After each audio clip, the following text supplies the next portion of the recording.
serahkan padamu, Allah pembelaku,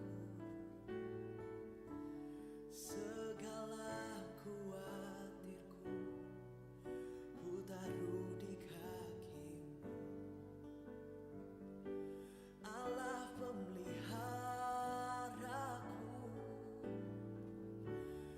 Bila kau yang membuka pintu, tak ada satu pun dapat menutupnya. Bila kau yang mengangkat aku, tiada yang dapat merendahkanku.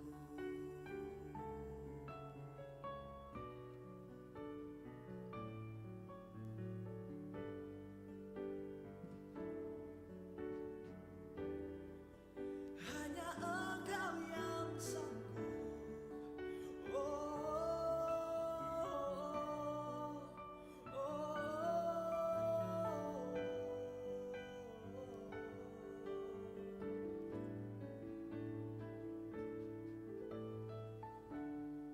bila kau yang membuka pintu, tak ada satu pun dapat menutupnya.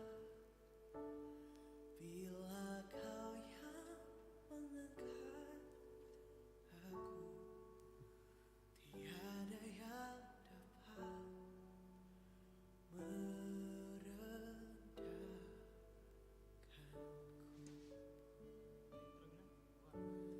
Tiada yang dapat merendahkanku.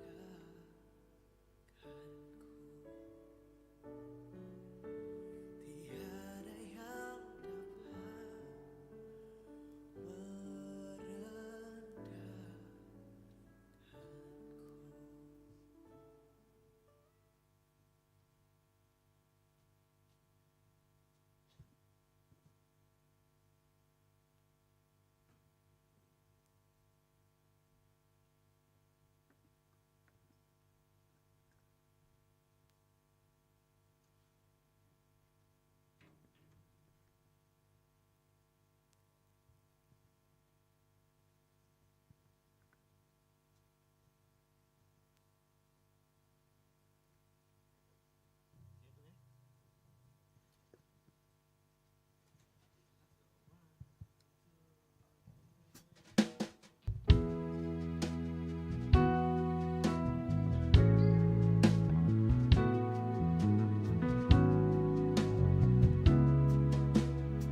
siap dibentuk, demikian hidupku di tanganmu. Dengan urapan kuasa rohmu, ku dibaharui selalu. Jadikanku alat dalam rumah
Shalom, selamat datang di Gol Sisi.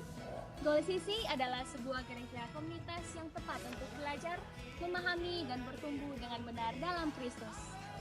Gol Sisi berfokus pada pemuridan dengan menanamkan value atau nilai-nilai hidup yang sesuai dengan kebenaran firman Tuhan. Kegiatan pemuridan yang diadakan yaitu Gol Kids, Ground, Playground, Fusion Ground, Fun Sport, Mesbah Keluarga, Fellowship, Pendalaman Alkitab, dan WBI. Tahukah kamu bahwa setiap talenta, bakat, waktu, dan semua yang kamu miliki dapat kamu gunakan untuk memuliakan Tuhan loh. Seperti Tuhan Yesus memanggil murid-muridnya untuk bertumbuh bersama dalam sebuah komunitas dan menghasilkan buah. Mari bergabung dalam Gol Sisi, kita menuai jiwa bagi Tuhan. Selamat beribadah, Tuhan Yesus memberkati. Puji nama Tuhan, Shalom.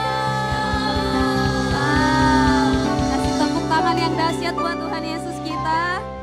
Luar biasa, kasih Tuhan nyata dalam hidup kita, amin. Amin. Tiba saatnya kita akan mulai ibadah ini, namun sebelumnya mengawali bulan ini, di minggu yang pertama ini kita akan melakukan pembacaan iman, pengakuan iman GBI. Oleh sebab itu, jemaat Tuhan saya persilakan untuk berdiri. Mari kita melakukan pengakuan iman GBI secara bersama-sama dalam hitungan 3, 2, 1. Aku percaya bahwa Alkitab adalah firman Allah. Allah yang Esa itu Tritunggal adanya. Yesus yang lahir, mati, bangkit, naik ke surga adalah juru selamat, pengantara kita, dan raja segala raja. Manusia berdosa harus bertobat dan beriman agar diampuni, dibenarkan, dan dilahirkan baru, lalu dibaptis secara selam dan hidup suci. Bahasa roh adalah tanda awal baptisan Roh Kudus. Gereja melakukan perjamuan kudus dan meyakini kesembuhan ilahi. Tuhan Yesus akan datang kembali, ada kebangkitan tubuh, kerajaan 1000 tahun, hukuman kekal, dan hidup yang kekal. Puji Tuhan, kita tetap tinggal berdiri. Kita akan mulai ibadah ini dengan doa, sebab itu mari tundukkan kepala kita berdoa. Terima kasih Bapa, kami mengucap syukur untuk kasih setia Tuhan dalam hidup kami. Malam hari ini kami mau menyembah Tuhan, kami mau memuji Tuhan. Biarlah Tuhan bertahta di atas setiap pujian kami Bapa. Terima kasih Bapa yang baik, setiap hati yang rindu untuk menyembah Tuhan, biar Engkau puaskan dengan kehadiran Tuhan. Terima kasih Tuhan Yesus, kami sudah siap untuk menyembah Tuhan. Di dalam nama Tuhan Yesus, mari sama-sama kita katakan, amin. Silakan duduk kembali jemaat Tuhan.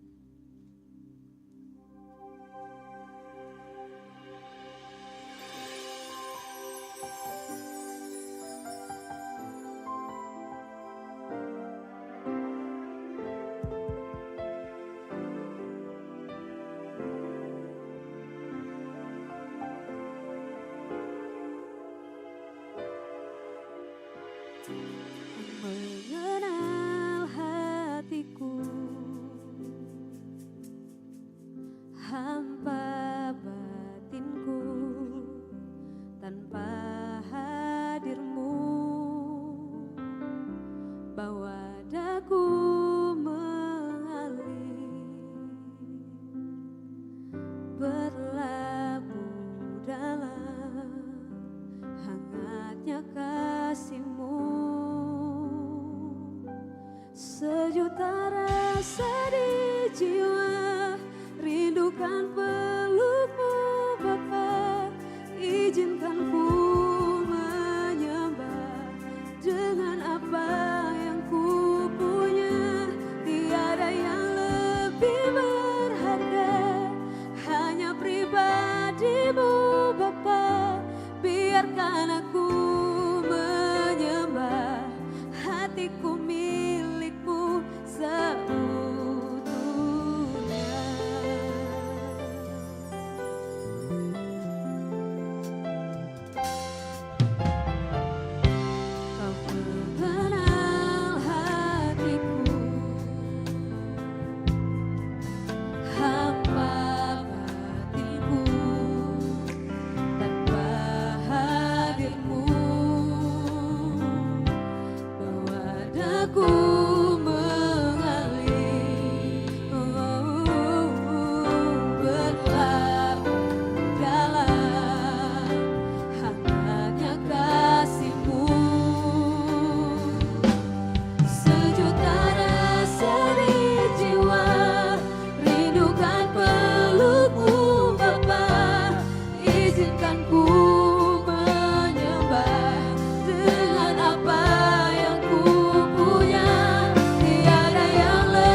biarkan aku menyembah, hatiku milikmu seutuhnya.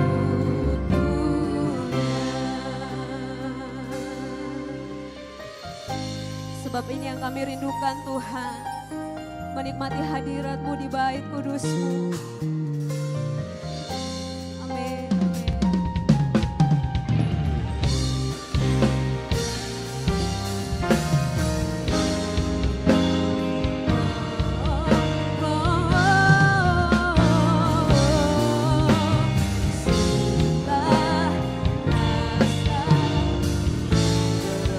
jiwa Sejuta rasa di jiwa, rindukan pelukmu Bapa, izinkan ku menyembah dengan apa yang ku punya. Tiada yang lebih berharga, hanya pribadimu Bapa. Biarkan aku menyembah, hatiku milikmu seutuhnya. Biarkan aku menyembah, hatiku milikmu seutuhnya.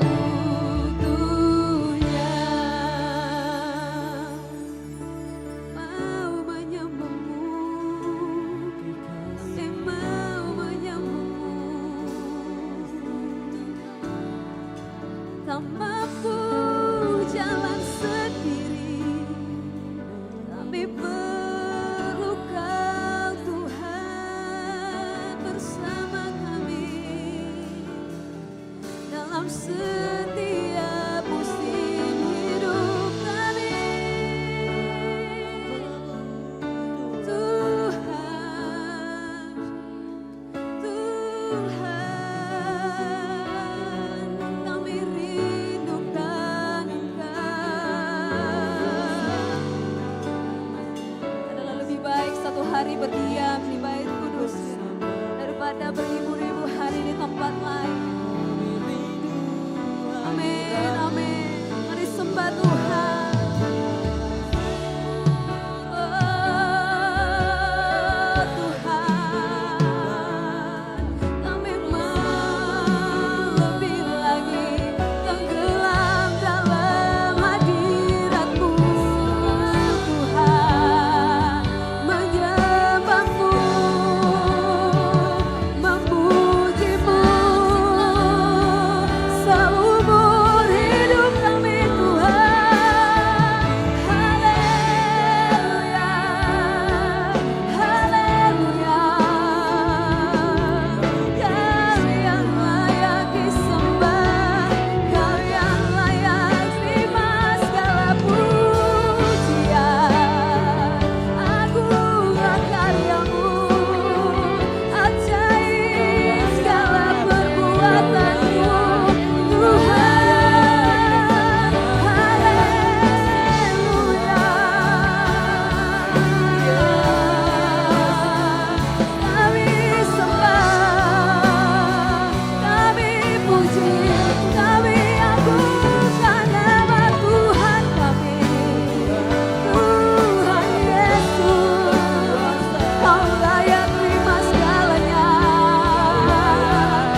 sembah Engkau Tuhan sebab Engkau Allah yang hidup.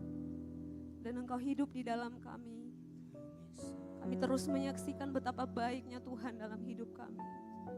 Terima kasih Tuhan Yesus. Terima kasih Tuhan. Kami tidak bisa balas kebaikan Tuhan. Kami cuma bisa bilang terima kasih Tuhan. Ini hidup kami. Kami mau menyembah Tuhan. Terima kasih Bapa yang baik. Kami sadar kami tidak bisa tanpa Tuhan. Penuhi hati kami dengan hadirat-Mu Tuhan. Kami tidak mau berlalu begitu saja. Kami tidak mau keluar dari ruangan ini tanpa menikmati hadirat Tuhan. Lebih lagi berkaryalah Roh Kudus tengah-tengah kami. Terima kasih Tuhan Yesus. Terima kasih Tuhan. Terima kasih Tuhan. Terima kasih Tuhan. Kasih Tuhan Yesus. Kami sembah Kau. Kami sembah Kau. Amin, amin. Terima kasih Tuhan Yesus. Mari dalam hadirat Tuhan kita bangkit berdiri.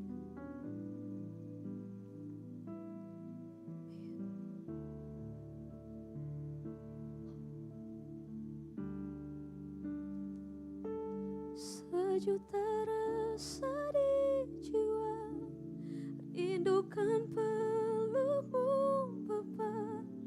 Izinkan ku menyembah dengan apa yang ku punya. Tiada yang lebih berharga, hanya pribadimu Bapa. Biarkan aku menyembah, hatiku milikmu seutuhnya. Bisa angkat tangan pada Tuhan, nyanyi dengan segenap hati. Sejuta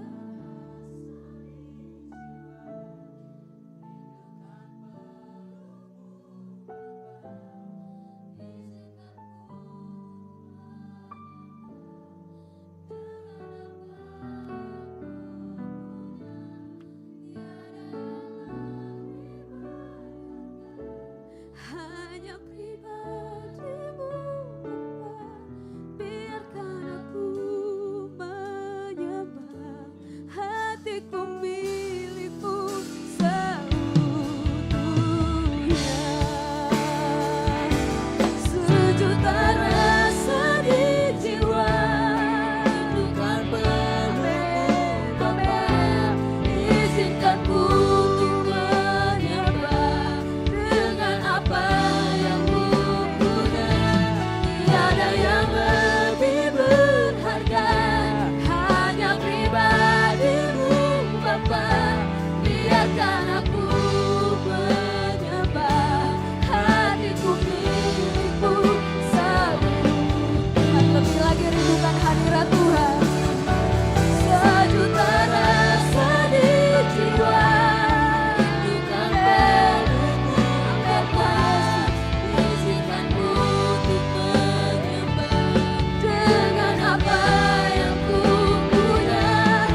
mau lebih lagi bersuka di dalam Tuhan. Sebab kami tahu Tuhan Yesus adalah penebus kami yang hidup. Terima kasih Bapa. Di dalam nama Tuhan Yesus, jemaat Tuhan yang sudah siap memuji Tuhan. Mari sama-sama kita katakan, amin. Puji Tuhan, shalom. Shalom. Tuhan Yesus baik, amin. Amin. Mari lihat samping kiri kanan, berikan dulu senyuman yang terbaik. Haleluya.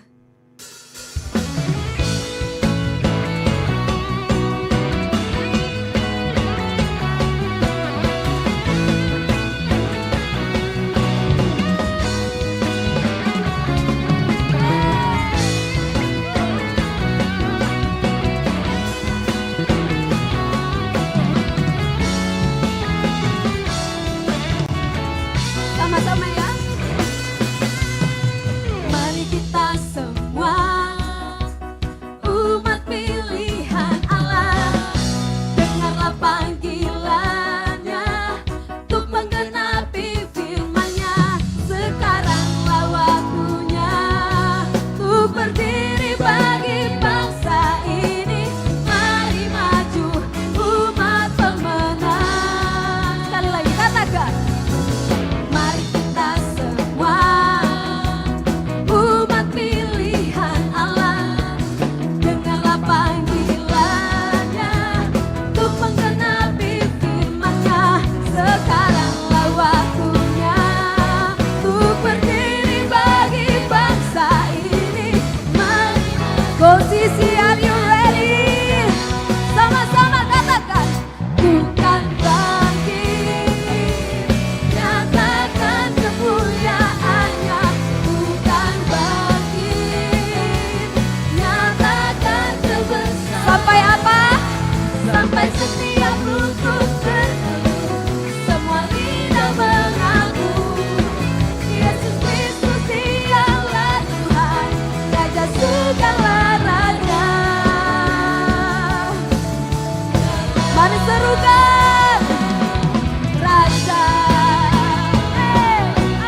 Kita adalah orang-orang yang lebih dari pemenang. Haleluya.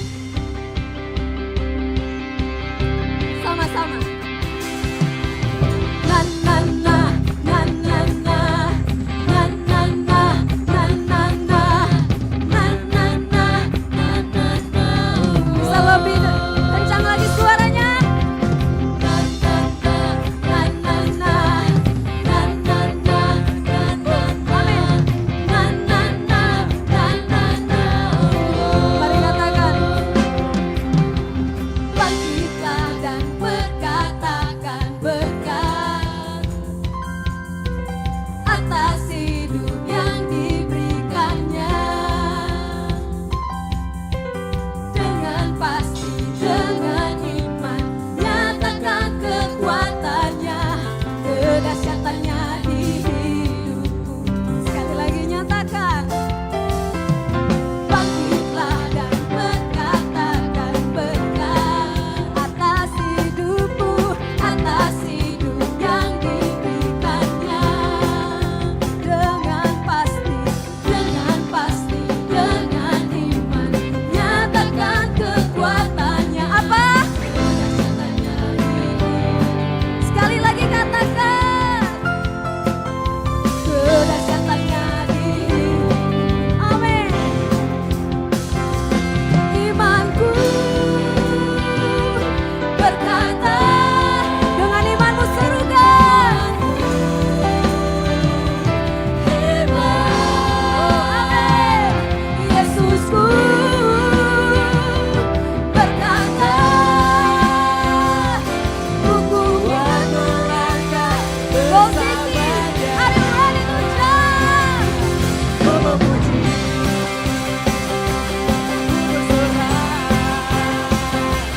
ku mengangkat tinggi panjinya, panji kemenangannya. Ku bernyanyi, ku bersorak. Ku mengangkat tinggi panjinya, panji kemenangan. Ku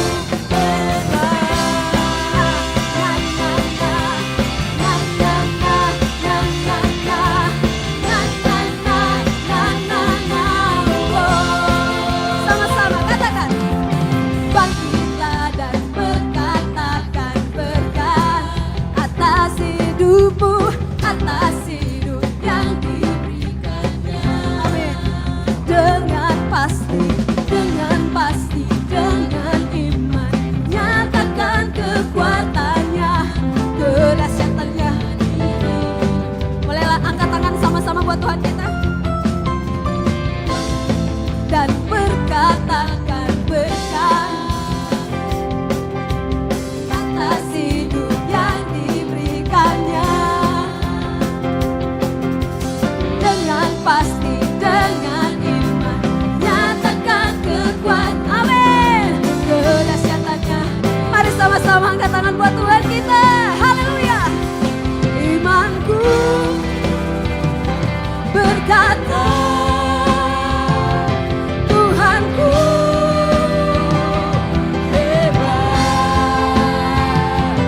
Yesusku berkata, ku kuat melangkah bersama Dia. Waktu yang memuji, ku bersorak.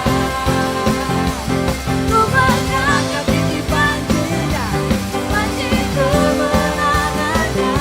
Ku bernyanyi, ku bersorak. Ku mengangkat tinggi panjinya, panji kemenangan. Ku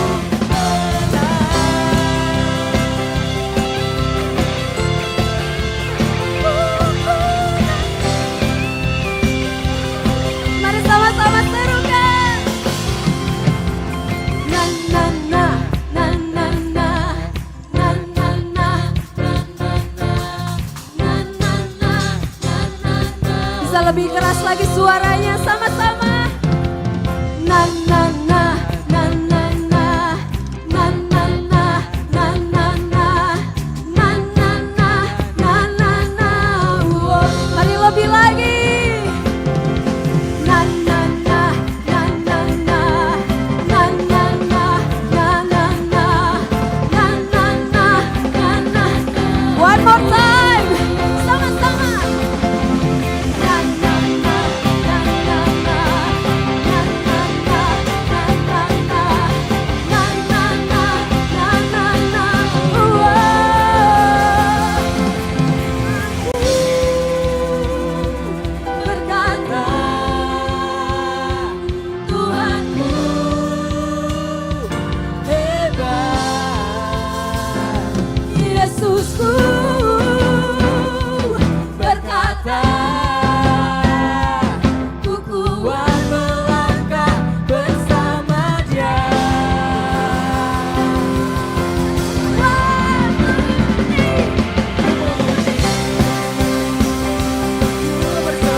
pembacaan katekismus untuk minggu ini. Saya persilakan untuk duduk kembali.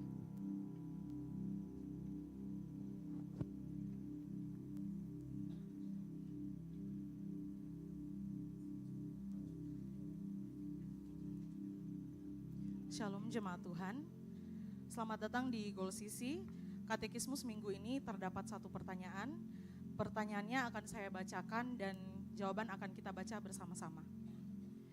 Pertanyaannya, bagaimana konsep Trinitas mendapat pengakuan dalam gereja? Mari baca bersama-sama jawabannya 3, 2, 1. Dalam sejarah gereja, konsep Trinitas merupakan konsep yang lahir dari pergumulan panjang dan telah dirumuskan melalui konsili-konsili gerejawi. Konsili Nisea pada tahun 325 merupakan konsili ekumenis yang sangat penting dalam sejarah gereja. Pokok penting dari konsili ini adalah penolakan terhadap pandangan Arius yang menganggap bahwa Yesus adalah makhluk ciptaan Allah. Dengan demikian ia bukan Allah. Melalui konsili Nisea ini ditegaskan kembali bahwa keilahian Yesus sebagai homoousios, yang berarti Yesus memiliki substansi ilahi yang sama dengan Bapa.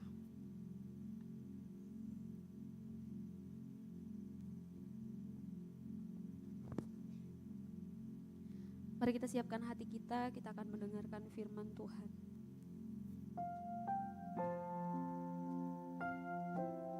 Biar konsentrasi kami tertuju padamu Tuhan, dan firman Tuhan tertanam di dalam hati kami.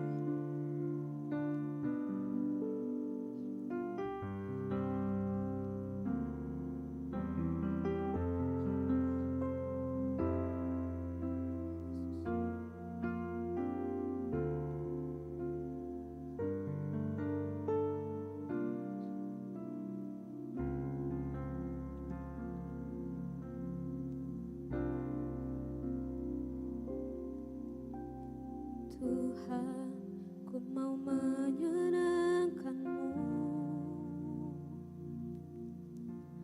Tuhan, bentuklah hati ini jadi bejana untuk hormat-Mu. Cemerlang bagai emas murni. Tuhan, ku serahkan hatiku, semua ku berikan padamu. Kuduskan hingga tulus selalu, agar aku menyenangkan-Mu. Menyenangkan-Mu, senangkan-Mu, hanya itu kerinduanku.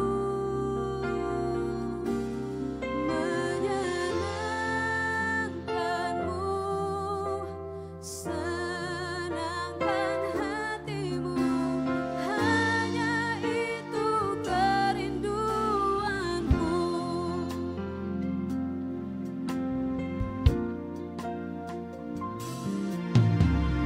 Tuhan, ku mau menyenangkan-Mu.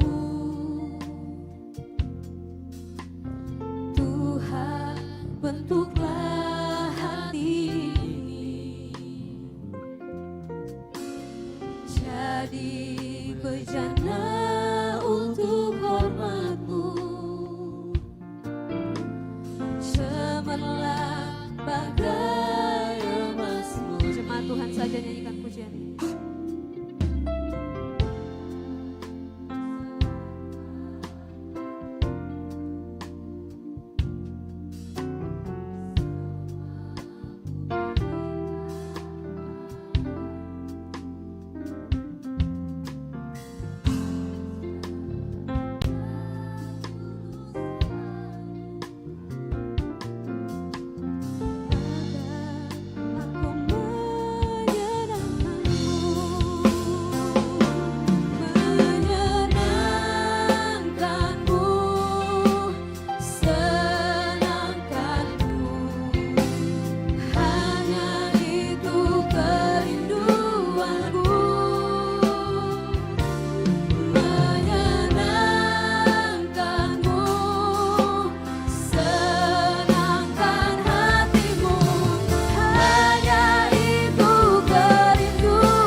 hatimu disenangkan Tuhan dengan pujian penyembahan kami.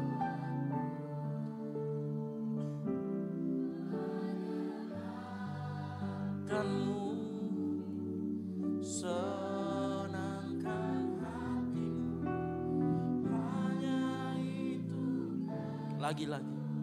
Lagi-lagi nyatakan kerinduanmu, katakan menyenangkan. Amin. Senangkan, katakan hanya itu.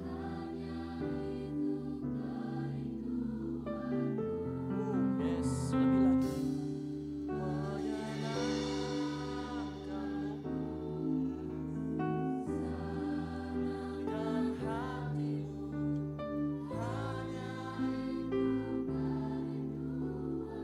Hanya itu kerinduan kami Tuhan.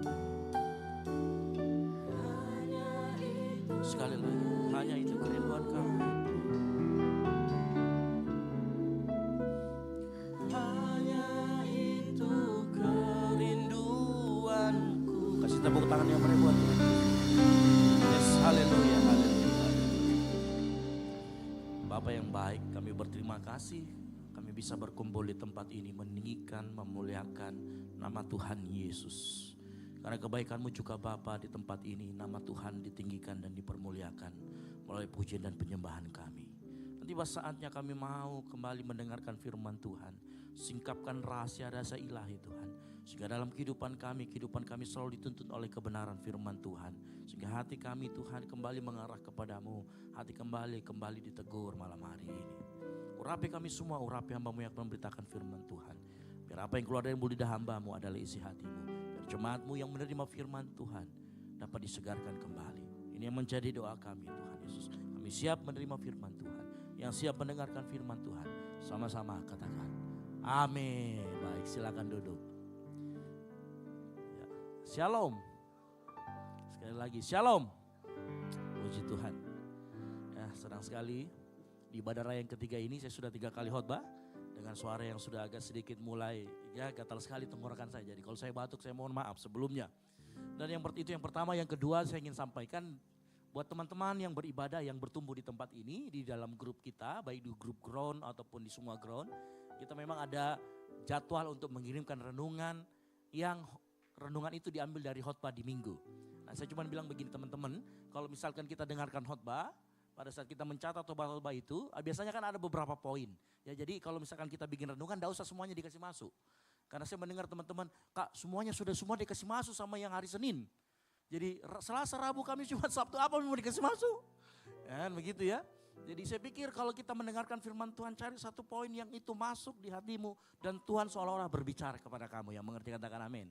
Nanti di-share. Bagi yang belum bergabung di dalam grup, bergabung segera mungkin. Karena di sana kita bisa berbagi, berkomunitas dengan baik. Yang setuju dan mau katakan amin. Awas kalau enggak masuk ya. Tuhan yang lihat. Ya, oke, baiklah, kita akan belajar memenangkan keluarga. Perikop ini uniknya ya.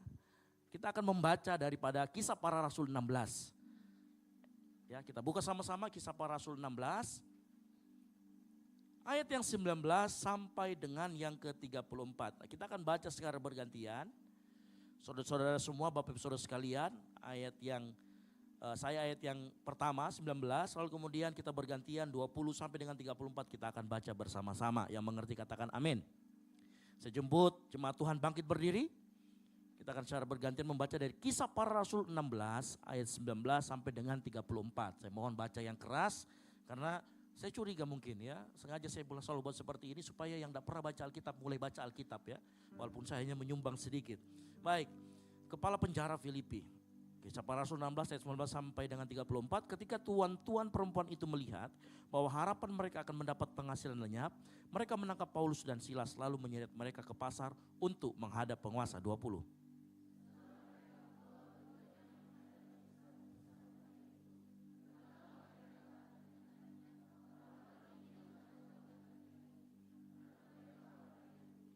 Dan mereka mengajarkan adat istiadat yang kita sebagai orang Rom tidak boleh menerimanya atau menurutinya. 22.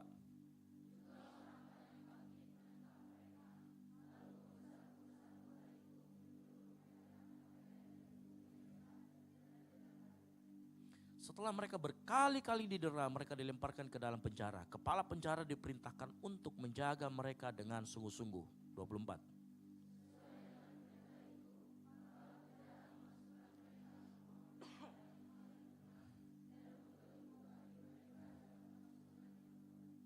Tetapi kira-kira tengah malam Paulus dan Silas berdoa dan menyanyikan puji-pujian kepada Allah, dan orang-orang hukuman lain mendengarkan mereka. 26.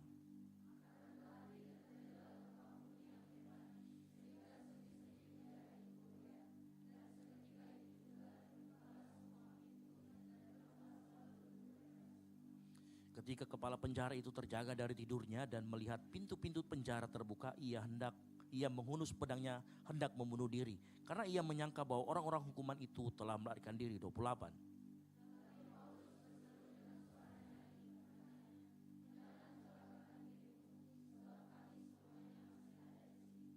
Kepala penjara itu menyuruh membawa suluh, lalu berlari masuk, dan dengan gemetar tersungkurlah ia di depan Paulus dan Silas. 30.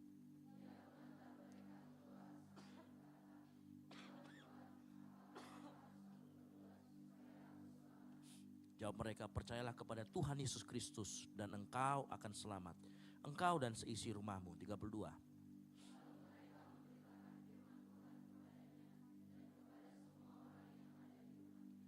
Pada jam itu juga kepala penjara itu membawa mereka dan membasuh bilur mereka. Seketika itu juga ia dan keluarganya memberi diri baptis. 34 sama-sama.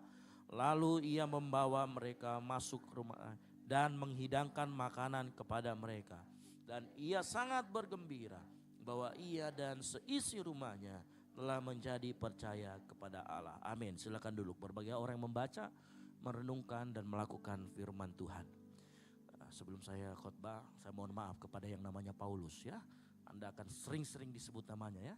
Paulus ini ada di depan sini nih. Paulus aman? Ya. Ya. Jadi kalau kita melihat cerita ini, dalam kehidupan kita seperti mata uang ya. Kadang kita mengalami apa yang dimaksud dengan masa kesukaran, kadang kita mengalami ada di masa berkat kita dapatkan mujizat. Tetapi saya mau beritahu malam hari ini, apa yang terjadi dengan Paulus dan Silas, itu mereka mengalami mujizat, penderitaan, pergumulan dan mujizat itu dalam waktu yang sangat singkat. Ya, gak lebih dari 24 jam kehidupan mereka berubah dari yang dari penjara tiba-tiba langsung jadi tamu kehormatan, diundang makan. Dan itulah kenapa kita mengerti dari kita membaca perikop ini, dikatakan di sana memenangkan keluarga. Ya, karena nanti ujungnya kepala penjara beserta dengan keluarganya, orang yang memenjarakan Paulus dan Silas, ya, yang menjaga mereka akhirnya bertobat dan terima Tuhan. Nah itulah kita perlu mengerti, ya, apa yang terjadi dengan Paulus dan Silas kita harus mengerti supaya kita bisa memberikan respon yang sama seperti mereka memberikan respon, baik dalam keadaan yang sukar maupun dalam keadaan di mana berkat diterima atau mujizat terjadi. Nah kalau kita membaca dalam Kisah Para Rasul 16 ayat 22 dikatakan begini. Juga orang banyak bangkit menentang mereka, lalu pembesar-pembesar kota itu menyuruh mengoyakkan pakaian dari tubuh mereka dan mendera mereka. Setelah mereka berkali-kali didera, mereka dilemparkan ke dalam penjara. Kepala penjara diperintahkan untuk menjaga mereka dengan sungguh-sungguh. Sesuai dengan perintah itu, kepala penjara memasukkan mereka ke penjara yang paling tengah. Kata paling tengah itu sebenarnya kata penjara yang paling dalam. Ya, bukan hanya di tengah tetapi paling dalam.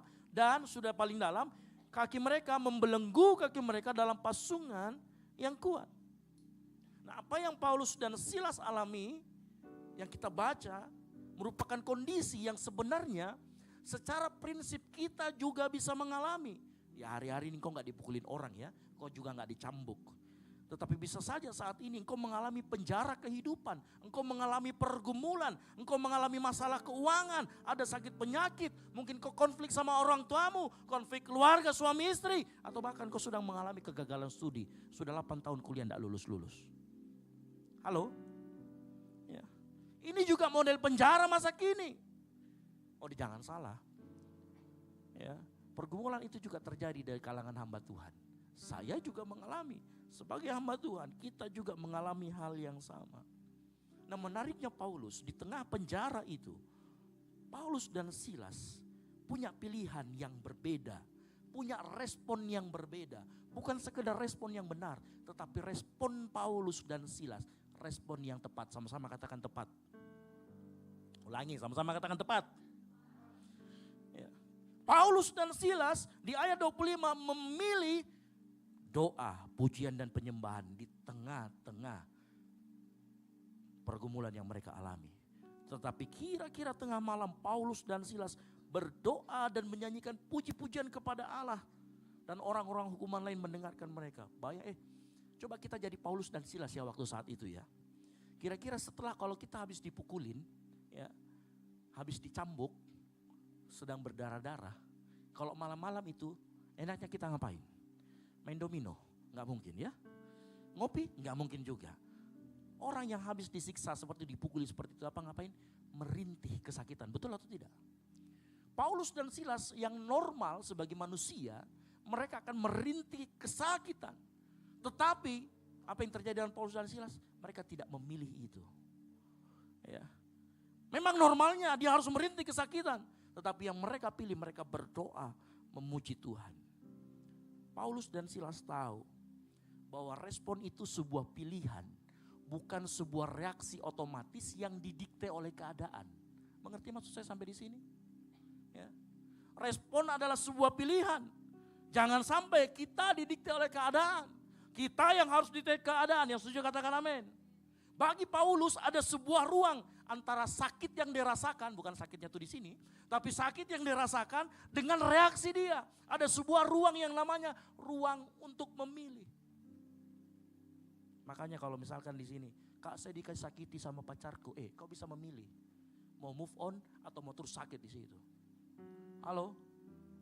Kalau kau disakiti sama teman-temanmu, kau bisa memilih, kau mau move on atau kau terus rasakan sakit itu. Ada selalu ruang pilihan antara sakit yang kita rasakan, pergumulan yang kita rasakan dengan respon itu. Dan itu yang disebut dengan memilih dengan cara yang tepat. Saya mau kasih tahu ya. Waktu Paulus dan Silas, dia memilih berdoa memuji memuliakan nama Tuhan, itu dia tetap rasa sakit loh. Dia bukan menyangkali dia sedang sakit. Dia sedang merasakan sakit. Dan saya mengerti waktu engkau datang ke tempat ini, ya, hutangmu itu nyata. Betul apa betul? Hutang pinjolmu itu nyata. Pergumulanmu, konflikmu dengan orang tuamu, dengan suami istrimu itu nyata. Betul apa betul? Ya. Studimu itu nyata, pergumulanmu itu nyata. Paulus juga merasakan hal yang sama. Itu nyata kita alami. Berapa banyak engkau yang mahasiswa, nilaimu hancur-hancuran. Bukan karena saya Kak, itu dosennya. Nah kasih ke materi suruh ujian ini, yang keluar apa, yang diujiankan apa. Hancur mi. Mungkin kau yang berkeluarga hari-hari ini, suami istri kondisi keuangan sulit. Atau kita nih anak mahasiswa kan, orang tua lagi kondisi keuangan sulit, bikin nelpon, mak biasa, kiriman dulu lagi tidak ada uangnya mama, akhirnya saling menyalahkan. Kau itu nak minta terus kau uang baru 2 hari yang lalu kau minta, iya kau kasih jadi 50.000. Jelas kita minta lagi. Ya. Mulai menyalahkan satu dengan yang lain. Akhirnya apa? Mulai kita merespon dengan yang tidak benar. Dan sayangnya kadangkala kita sebagai anak Tuhan lebih suka didikte oleh lingkungan ketimbang kita didikte oleh kebenaran. Saat kita mengalami itu, kebanyakan kita mengeluh. Betul apa betul? Kebanyakan kita ini suka sekali mengeluh. Ya, tapi zaman sekarang mengeluhnya itu bukan pakai mulut. Lebih suka pakai jari. Betul apa betul? Dia tulis di medsos. Habis itu teman yang disindir dia hide. Halo? Lihat sampai kirim bukan di saya.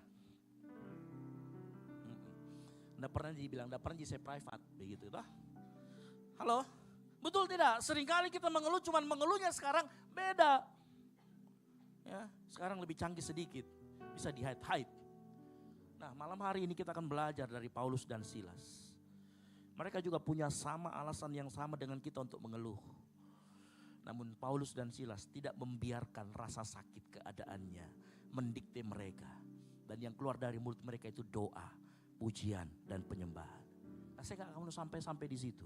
Tapi kita harus mengerti, kita mau belajar malam hari ini. Kenapa Paulus dan Silas bisa memilih untuk berdoa, memuji dan memuliakan nama Tuhan? Ini pertanyaan besar yang akan kita jawab. Nah ada 3 hal yang saya dapatkan, yang Tuhan taruh dalam hati saya untuk kita sama-sama berbagi malam hari ini. Mengapa Paulus dan Silas ya bisa begitu tidak didikte oleh keadaan. Dan saya harap setelah kita belajar tentang hari ini, saya berdoa kita semua menjadi orang-orang yang tidak didikte oleh keadaan. Yang mau katakan amin. Yang siap belajar katakan amin.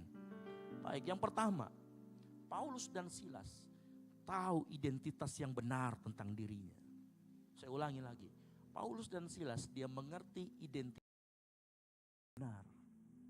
Nah, saya akan sedikit ceritakan. Respon kita itu adalah pilihan, ya. Tadi kita belajar, respon adalah pilihan. Pilihan itu lahir dari apa yang kita anggap bernilai, atau saya persingkat, pilihan kita lahir dari apa yang kita anggap punya nilai, atau itu dipengaruhi oleh nilai hidup kita. Dan nilai hidup kita dipengaruhi oleh yang namanya identitas. Makanya saya mau katakan, respon kita buah dari pilihan kita. Nah, pilihan kita lahir dari apa yang kita anggap bernilai. Dan apa yang kita anggap bernilai berakar pada siapa diri kita, identitas kita. Nah, mungkin bingung, itu apa sih? Saya kasih sedikit gambaran. Di sini ada orang yang paling ganteng, namanya Anjar. Dia seorang musisi, pemain keyboard. Kalau saya tanya Anjar, Anda adalah seorang musisi pemain keyboard. Kalau saya kasih Anda 40 juta sekarang, kamu beli apa? Keyboard ya? Nord pasti. Nah, kan? Kenapa? Karena dia tahu identitasnya adalah seorang musisi. Dia memilih berdasarkan apa yang menjadi identitasnya. Nah, engkau juga begitu. Paulus dan Silas juga begitu. Dia dihadapkan sama dua pilihan. Kamu narapidana atau kamu adalah anak Allah. Kenapa saya ambil identitas sebagai anak Allah? Karena di dalam Roma 8 ayat 15, Paulus pernah menulis begini. Sebab kamu tidak menerima roh perbudakan yang membuat kamu jadi takut lagi. Tetapi kamu telah menerima roh yang menjadikan kamu siapa? Anak Allah. Dan oleh roh itu kita berseru, ya Aba, ya Ba, ya Bapa. Roh itu bersaksi bersama-sama dengan roh kita bahwa kita adalah anak-anak Allah. Halo? Pada saat Paulus diperhadapkan dengan yang namanya pilihan, kamu narapidana atau kamu anak Allah. Paulus menariknya, dia memilih bahwa dia adalah anak Allah. Kalau kita tadi baca di dalam Roma 8 ayat 15, oleh roh itu berseru, ya Aba, ya Bapa. Nah, itulah yang dilakukan oleh Paulus. Waktu dia mengetahui dia itu anak, dia berseru kepada bapaknya, dia berdoa malam hari itu. Ini respon yang tepat, bukan cuma sekedar respon yang benar. Ada satu tokoh, namanya Yusuf. Kita tahu Yusuf ceritanya seperti apa, dibuang oleh keluarganya. Ya, difitnah, masuk lagi penjara. Waktu dia jadi penguasa Mesir, dia tidak pernah lupa akan identitasnya sebagai anak Yakub. Makanya waktu begitu keluarganya datang, apa yang dilakukan oleh Yusuf? Dia mengampuni keluarganya. Karena dia ingat identitasnya siapa. Identitas akan selalu mempengaruhi keputusan kita. Identitas akan selalu mempengaruhi apa yang menjadi pilihan kita. Oleh karena itu perkuat identitasmu di dalam Tuhan, yang mengerti katakan amin. Ya, kadangkala pilihan kita salah bukan karena keadaan kita terlalu berat atau pilihannya terlalu banyak, tetapi karena kita lupakan identitas kita di dalam Tuhan. Oh ya, percaya. Berapa banyak kita yang pacaran dengan orang yang tidak seiman. Ada temannya yang begitu malam hari ini hadir. Lihat dulu samping kiri kanan, bilang, bukan jika itu kah? Kalau sudah tahu dia orangnya, bilang, jangan kau lupa bro, identitasmu anak-anak terang. Kasih tahu. Ingatkan dia identitasnya, yang mengerti katakan amin. Terang dan gelap tidak mungkin bisa bersatu. Nah, kamu yang gelapnya atau yang terangnya? Ya sudah, ngapain ikut-ikut gelap? Halo? Ada juga kak, sama-sama terang, tapi begitu pacaran kelakuannya jadi gelap. Rabak kanan kiri, physical touch. Bertobat. Halo? Oi. Sama-sama katakan, ulangi. Ya. Yang kalau pacaran, kalau pacarnya sudah mulai tangannya piknik kemana-mana, bilangi, woi anak terang. Biar dia sadar. Engkau yang diperhadapkan pilihan. Ya. Ada 5 yang gelap, 1 yang terang. Pilih yang mana? Yang terang. Halo? Ya. Makanya kadang-kadang kita lupa sama identitas kita. Makanya pilihan kita selalu salah. Malam hari ini saya mau ingatkan kembali. Engkau sudah menerima roh yang daripada Tuhan. Dan kau dianggapnya anak. Maka kuatkanlah identitasmu di dalam Tuhan. Saya mau kasih tahu juga. Mengingat siapa diri kita, identitas kita itu bukan lari dari masalah. Melainkan sumber kekuatan untuk menghadapi masalah. Yang mengerti katakan amin. Nah kalau kamu sadar siapa dirimu dengan sebenarnya, maka pilihanmu akan tepat. Engkau akan melihat suatu masalah. Engkau akan melihat suatu pergumulan. Bahkan engkau akan melihat sebuah berkat. Dengan cara yang betul-betul berbeda. Tapi kalau enggak pernah tahu identitasmu, makanya lihat orang yang luntang-luntung itu, yang lulus-lulus, yang sudah 8 tahun kuliah enggak lulus-lulus. Pasti ditanya identitasmu apa? Bingung itu dia jawab. Mahasiswa kah? Pengangguran kah? Halo? Kalau mau cepat bertobat. Sama-sama bertobat. 3, 2, 1. Iya. Halo? Kekuatan akan pengenalan identitas kita di dalam Tuhan itu akan mengalahkan keadaan sekitarmu. Sehingga engkau tidak akan lagi bertanya, mengapa ini terjadi kepadaku Tuhan? Kau akan beralih sebagai anak Tuhan. Bagaimana saya harus merespon pergumulan ini? Itu yang harus jadi pertanyaan saat engkau tahu identitasmu di dalam Tuhan. Paulus dan Silas itu dia sadari betul itu. Makanya waktu malam dia gak main domino. Dia ngapain? Berdoa. Oleh rohnya dia bisa berpanggil Aba, Bapa. Lihat. Cara dunia dan cara kita berbeda. Karena identitas kita berbeda dengan dunia. Yang mengerti katakan amin. Yang kedua. Kenapa Paulus dan Silas begitu memilih respon yang tepat? Yang kedua, Paulus dan Silas mengerti bahwa Bapa yang disembah, Allah yang disembah itu Allah yang berdaulat. Dan Allah yang turut bekerja dimanapun dan kapanpun. Dari mana saya tahu? Kalau kalian baca, kalau kita baca di Kisah Para Rasul 16 ayat 25. Dikatakan begini, perhatikan.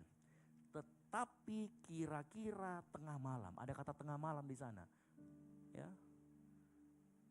Tengah malam itu biasanya waktu istirahat. Saya mau kasih tahu. Bapa yang kita sembah selalu bekerja. Dia tidak kenal waktu. Dia di luar daripada waktu. Tadi ditaruh di mana Paulus dan Silas? Ditaruh di penjara yang paling terdalam. Saya mau beritahu, Bapamu berdaulat. Mau penjara paling dalam kek, laut yang paling dalam kek, dia tetap berdaulat dan dia tetap berkuasa. Paulus dan Silas dia tahu betul itu. Bahwa Tuhan tetap bekerja dan Tuhan tetap punya daulat meskipun mereka di dalam penjara. Mau pagi, mau siang, mau dalam keadaan apapun. Paulus dan Silas tahu betul. Tuhanku berdaulat. Dia pegang kuasa, dia yang pegang kendali. Makanya saya yakin begini ya. Waktu Paulus dan Silas sudah dipukul-pukulin dan dia melihat penjara yang paling terdalam. Ya, waktu dia masuk ke dalam, dia tidak melihat itu sebagai suatu penjara. Saya yakin Paulus dan Silas baku kopi. Bro, nanti malam kita konser ya. Pujian penyembahan. Oke, kita doakan orang satu ini semua jiwa-jiwa bro. Pokoknya nanti malam lagunya Yesua yang satu nada dasar G. Wah sudah baku kopi-kopi itu. Cara mereka melihat penjara menjadi berbeda. Kenapa? Karena dia tahu Allahnya sanggup mengubah penjara jeruji itu menjadi panggung kuasa Tuhan. Sudah, tinggal pilih lagu. Janjian lagi, nanti saya bagian doa syafaat. Kau nanti bagian doa sebelum firman. Hah? Siapa firman Tuhan? Jangan, kan pujian penyembahan. Nah. Halo? Seolah-olah waktu mereka lihat penjara itu, mereka bilang, wow, kesempatan dalam kesempitan. Sedap. Kita konser malam hari ini. Kamu lihat masalahmu seperti apa hari-hari ini? Takut sama masalahmu? Dengar baik malam hari ini. Tuhanmu itu Tuhan yang berkuasa. Tuhanmu Tuhan yang berdaulat. Paulus sama Silas ini menghadapi penderitaan badan. Mereka gak pernah lupa bahwa bapaknya bapak yang baik. Makanya dalam keadaan tidak baik pun mereka tetap memuji, mereka berdoa. Yang unik begini, Paulus dan Silas berdoa dan menyanyikan puji-pujian kepada Allah. Dan ada ayat yang menarik di bawahnya. Dan orang-orang hukuman lain mendengarkan mereka. Saya yakin dan percaya begini, ada dua indikasi kenapa saya percaya Paulus dan Silas itu bukan cuma sekedar berdoa supaya mereka lepas. Tapi mereka berdoa satu-satu buat seisi penjara itu. Dari mana saya tahu? Yang pertama, Paulus menuliskan bahwa orang lain mendengarkan doa mereka. Yang kedua, waktu mujizat terjadi, gempa bumi terjadi, pintu terbuka, pasungannya terlepas. Ada para penjahat itu yang lari? Kalau kamu jadi penjahat di penjara, terbuka itu pintu, lari atau tidak? Oh, lari. Kalau belum bertobat. Betul tidak? Tapi kenapa para narapidana ini belum kemudian tidak lari? Saya yakin dan percaya, waktu Paulus Silas ini memuji memuliakan Tuhan, dia doakan itu satu-satu semua jiwa-jiwa di dalam. Sel A, sel sebelah saya Tuhan, kalau apapun kejahatannya Tuhan ampuni, berkati keluarganya. Oh, sel yang dua sana lagi Tuhan, kami berdoa. Dia doakan satu-satu. Makanya begitu itu terbuka, saya mau kasih tahu. Waktu goncangan itu terjadi, sebenarnya yang digoncang pertama kali, yang menerima pertobatan itu para narapidana yang ada di dalam. Kenapa? Karena respon Paulus, respon Silas berbeda dari yang lain. Paulus melihat, wow, kesempatan melayani jiwa-jiwa. Makanya waktu didoakan, hati mereka, tembok mereka yang keras, kekerasan hati para narapidana luluh. Apa yang terjadi? Terbuka, mereka gak mau lari. Kenapa? Karena mereka tahu mereka mau bertobat. Kuasa, pujian, penyembahan, doa. Ya. Dan Bapak Ibu Saudara sekalian, yang menariknya lagi, Paulus dan Silas itu bukan mendoakan orang yang baik kepada mereka, itu penjahat loh. Itu semua kriminal yang didoakan. Orang yang nyakitin orang lain loh didoakan. Hari-hari ini kita kurang berdoa untuk orang yang nyakitin kita. Halo? Betul apa betul? Hari-hari ini kita kurang mendoakan orang menyakiti kita. Siapa sih orang yang paling berpotensi menyakiti kita dan sakitnya itu di sini? Siapa? Siapa? Orang terdekatmu. Jangan lihat kiri-kiri, kau sakiti saya, nah bukan. Dengar baik. Orang yang berpotensi menyakiti engkau dan lukanya dalam, itu adalah orang terdekatmu. Dia bisa jadi anakmu, dia bisa jadi orang tuamu, dia bisa jadi suami atau istrimu, dia bisa jadi teman baikmu pagar makan tanaman. Betul apa betul? Dan sakitnya itu, aduh, macam, tidak terbayangkan. Asik. Halo, betul atau tidak? Tapi pernah gak kau berpikir bahwa harusnya saya doakan dia, supaya dia mengalami pertobatan yang sama, dan saya bisa ampuni dia. Mungkin hari-hari ini, kau sakit hati sama orang tuamu. Halo yang sakit hati sama orang tuanya.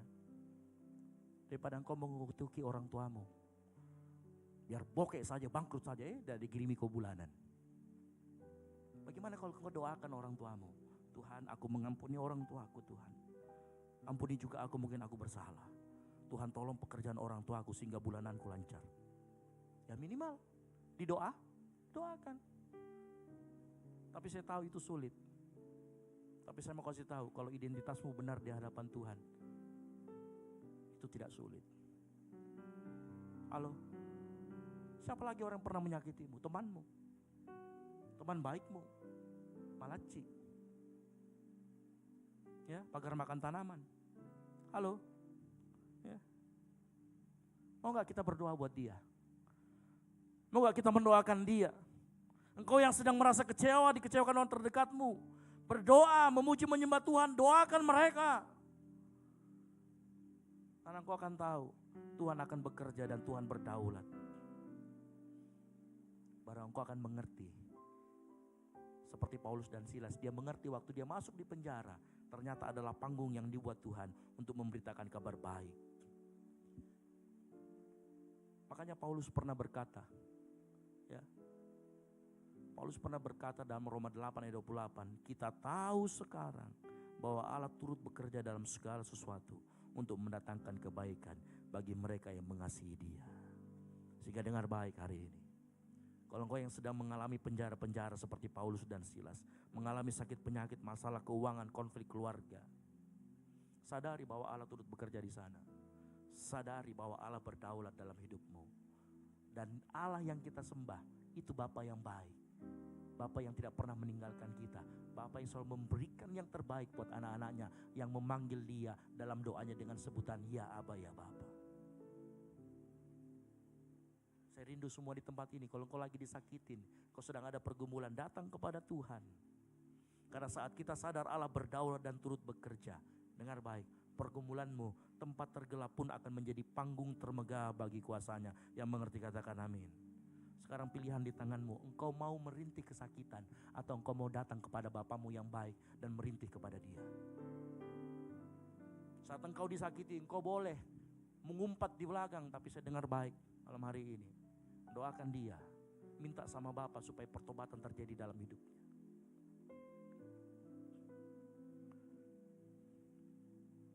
Tuhan tidak pernah salah menempatkan engkau di mana sekarang kau berada. Bahkan di dalam penjara sekalipun, kalau kita tahu bahwa Allah itu berdaulat dan punya kuasa dan terus bekerja, maka itu adalah panggung agar jiwa-jiwa di sekitar kita melihat terangnya melalui kehidupan kita. Yang mengerti katakan amin. Benih yang kecil, waktu dia dilempar ke tanah, dia masuk ke dalam tanah, mungkin dia mengeluh, kenapa aku dikubur di tempat yang gelap, kotor, tertekan tanah.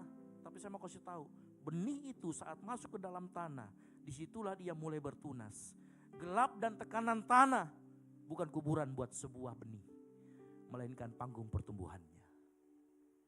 Jadi kalau hari-hari ini mengalami ini, dengar baik-baik. Perkuat identitasmu siapa. Yang kedua, ingat baik-baik, Allah kita Allah yang berkuasa. Dia menganggap engkau dan saya anaknya. Yang ketiga, kalau hari-hari ini, ya, apa yang dirasakan oleh Paulus dan Silas saat itu.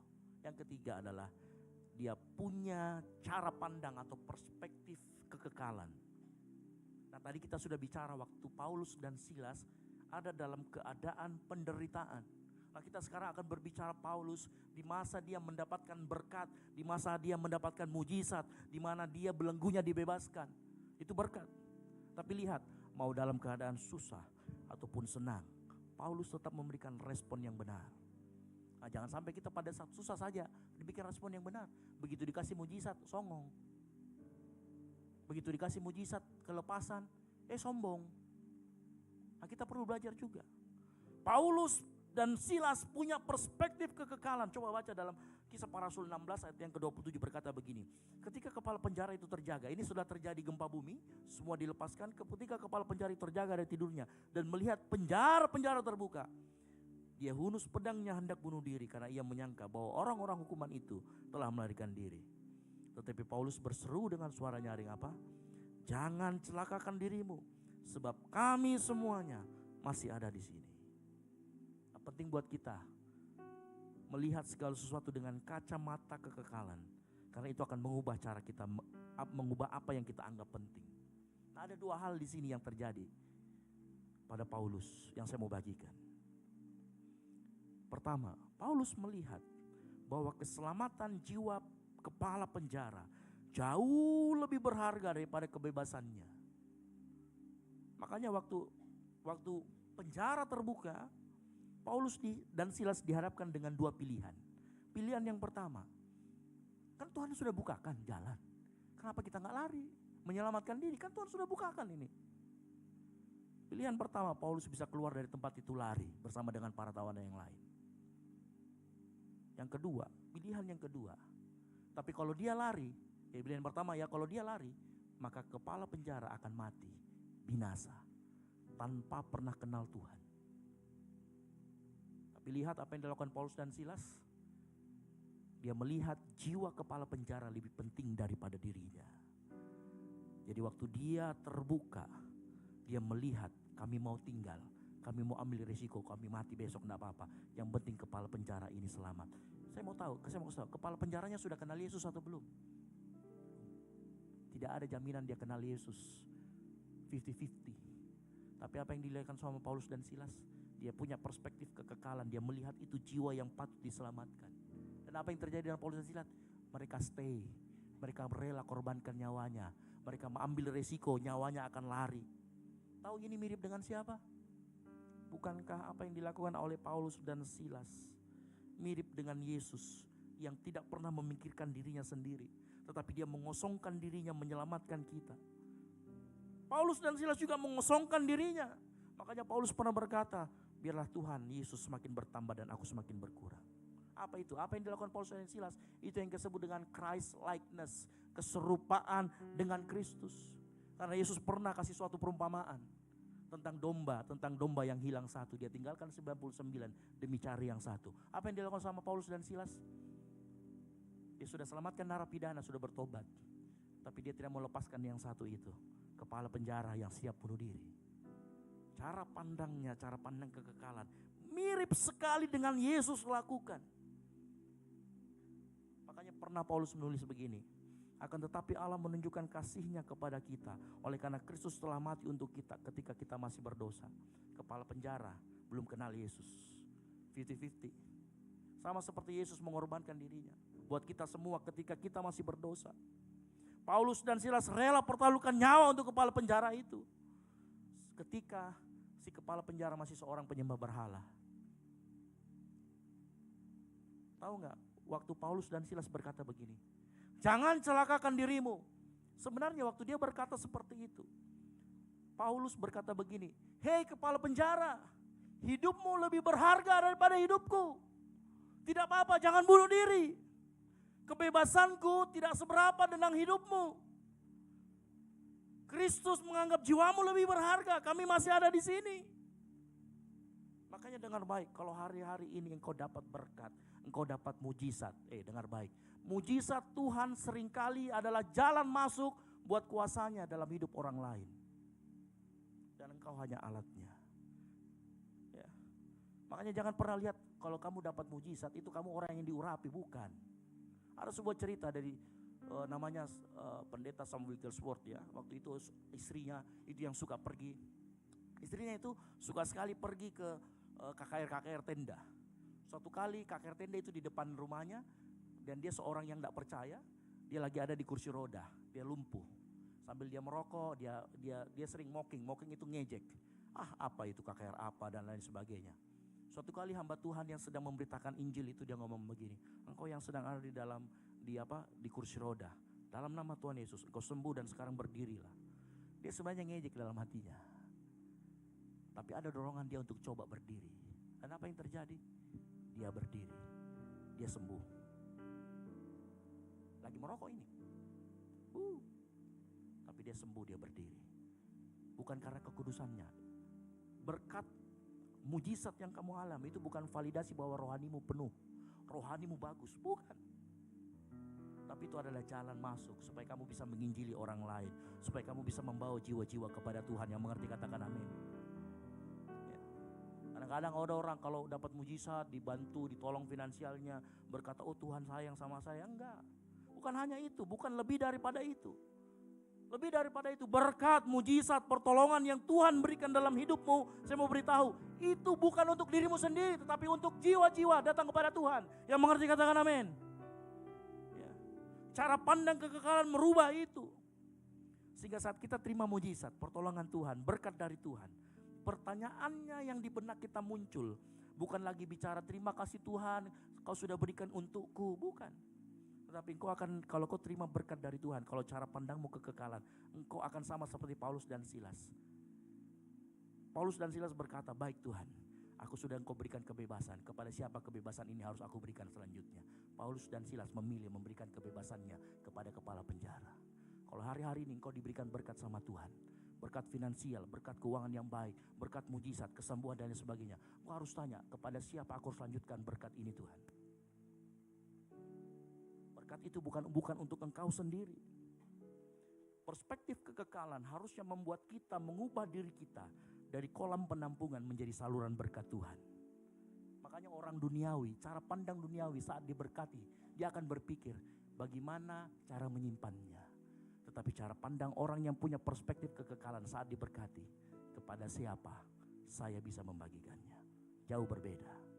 Saat Paulus dan Silas diberikan kebebasan, semua terbuka.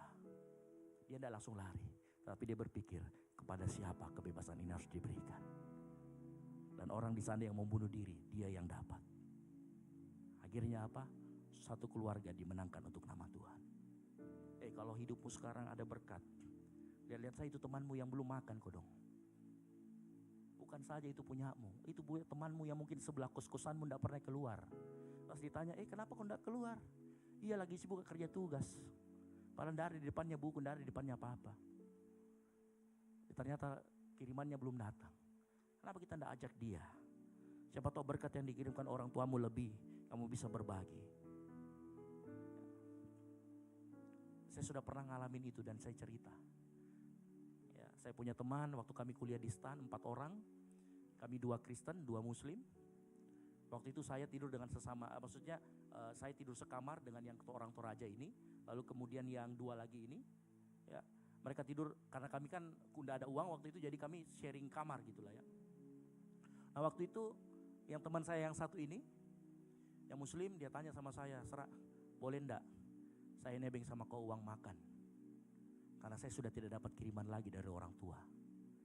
Dia 7 bersaudara, dia anak pertama, orang tuanya petani, dan itu musim panen yang kemarau. Saya bilang enggak apa-apa, kamu ambil aja di sana, nanti saya yang bayar semuanya. Apa yang terjadi? Saya bagikan berkat saya. Suatu kali kami berpisah, kami tugas di Surabaya, saya harus ke Batam, dia stay di Surabaya. Dia tulis surat sama saya, dia bilang, saya tidak akan pernah lupa waktu kamu bagi uang mingguanmu sama saya. Dia tidak akan pernah lupa. Tapi dia lebih dulu ke surga ketimbang saya. Dia meninggal karena gagal ginjal.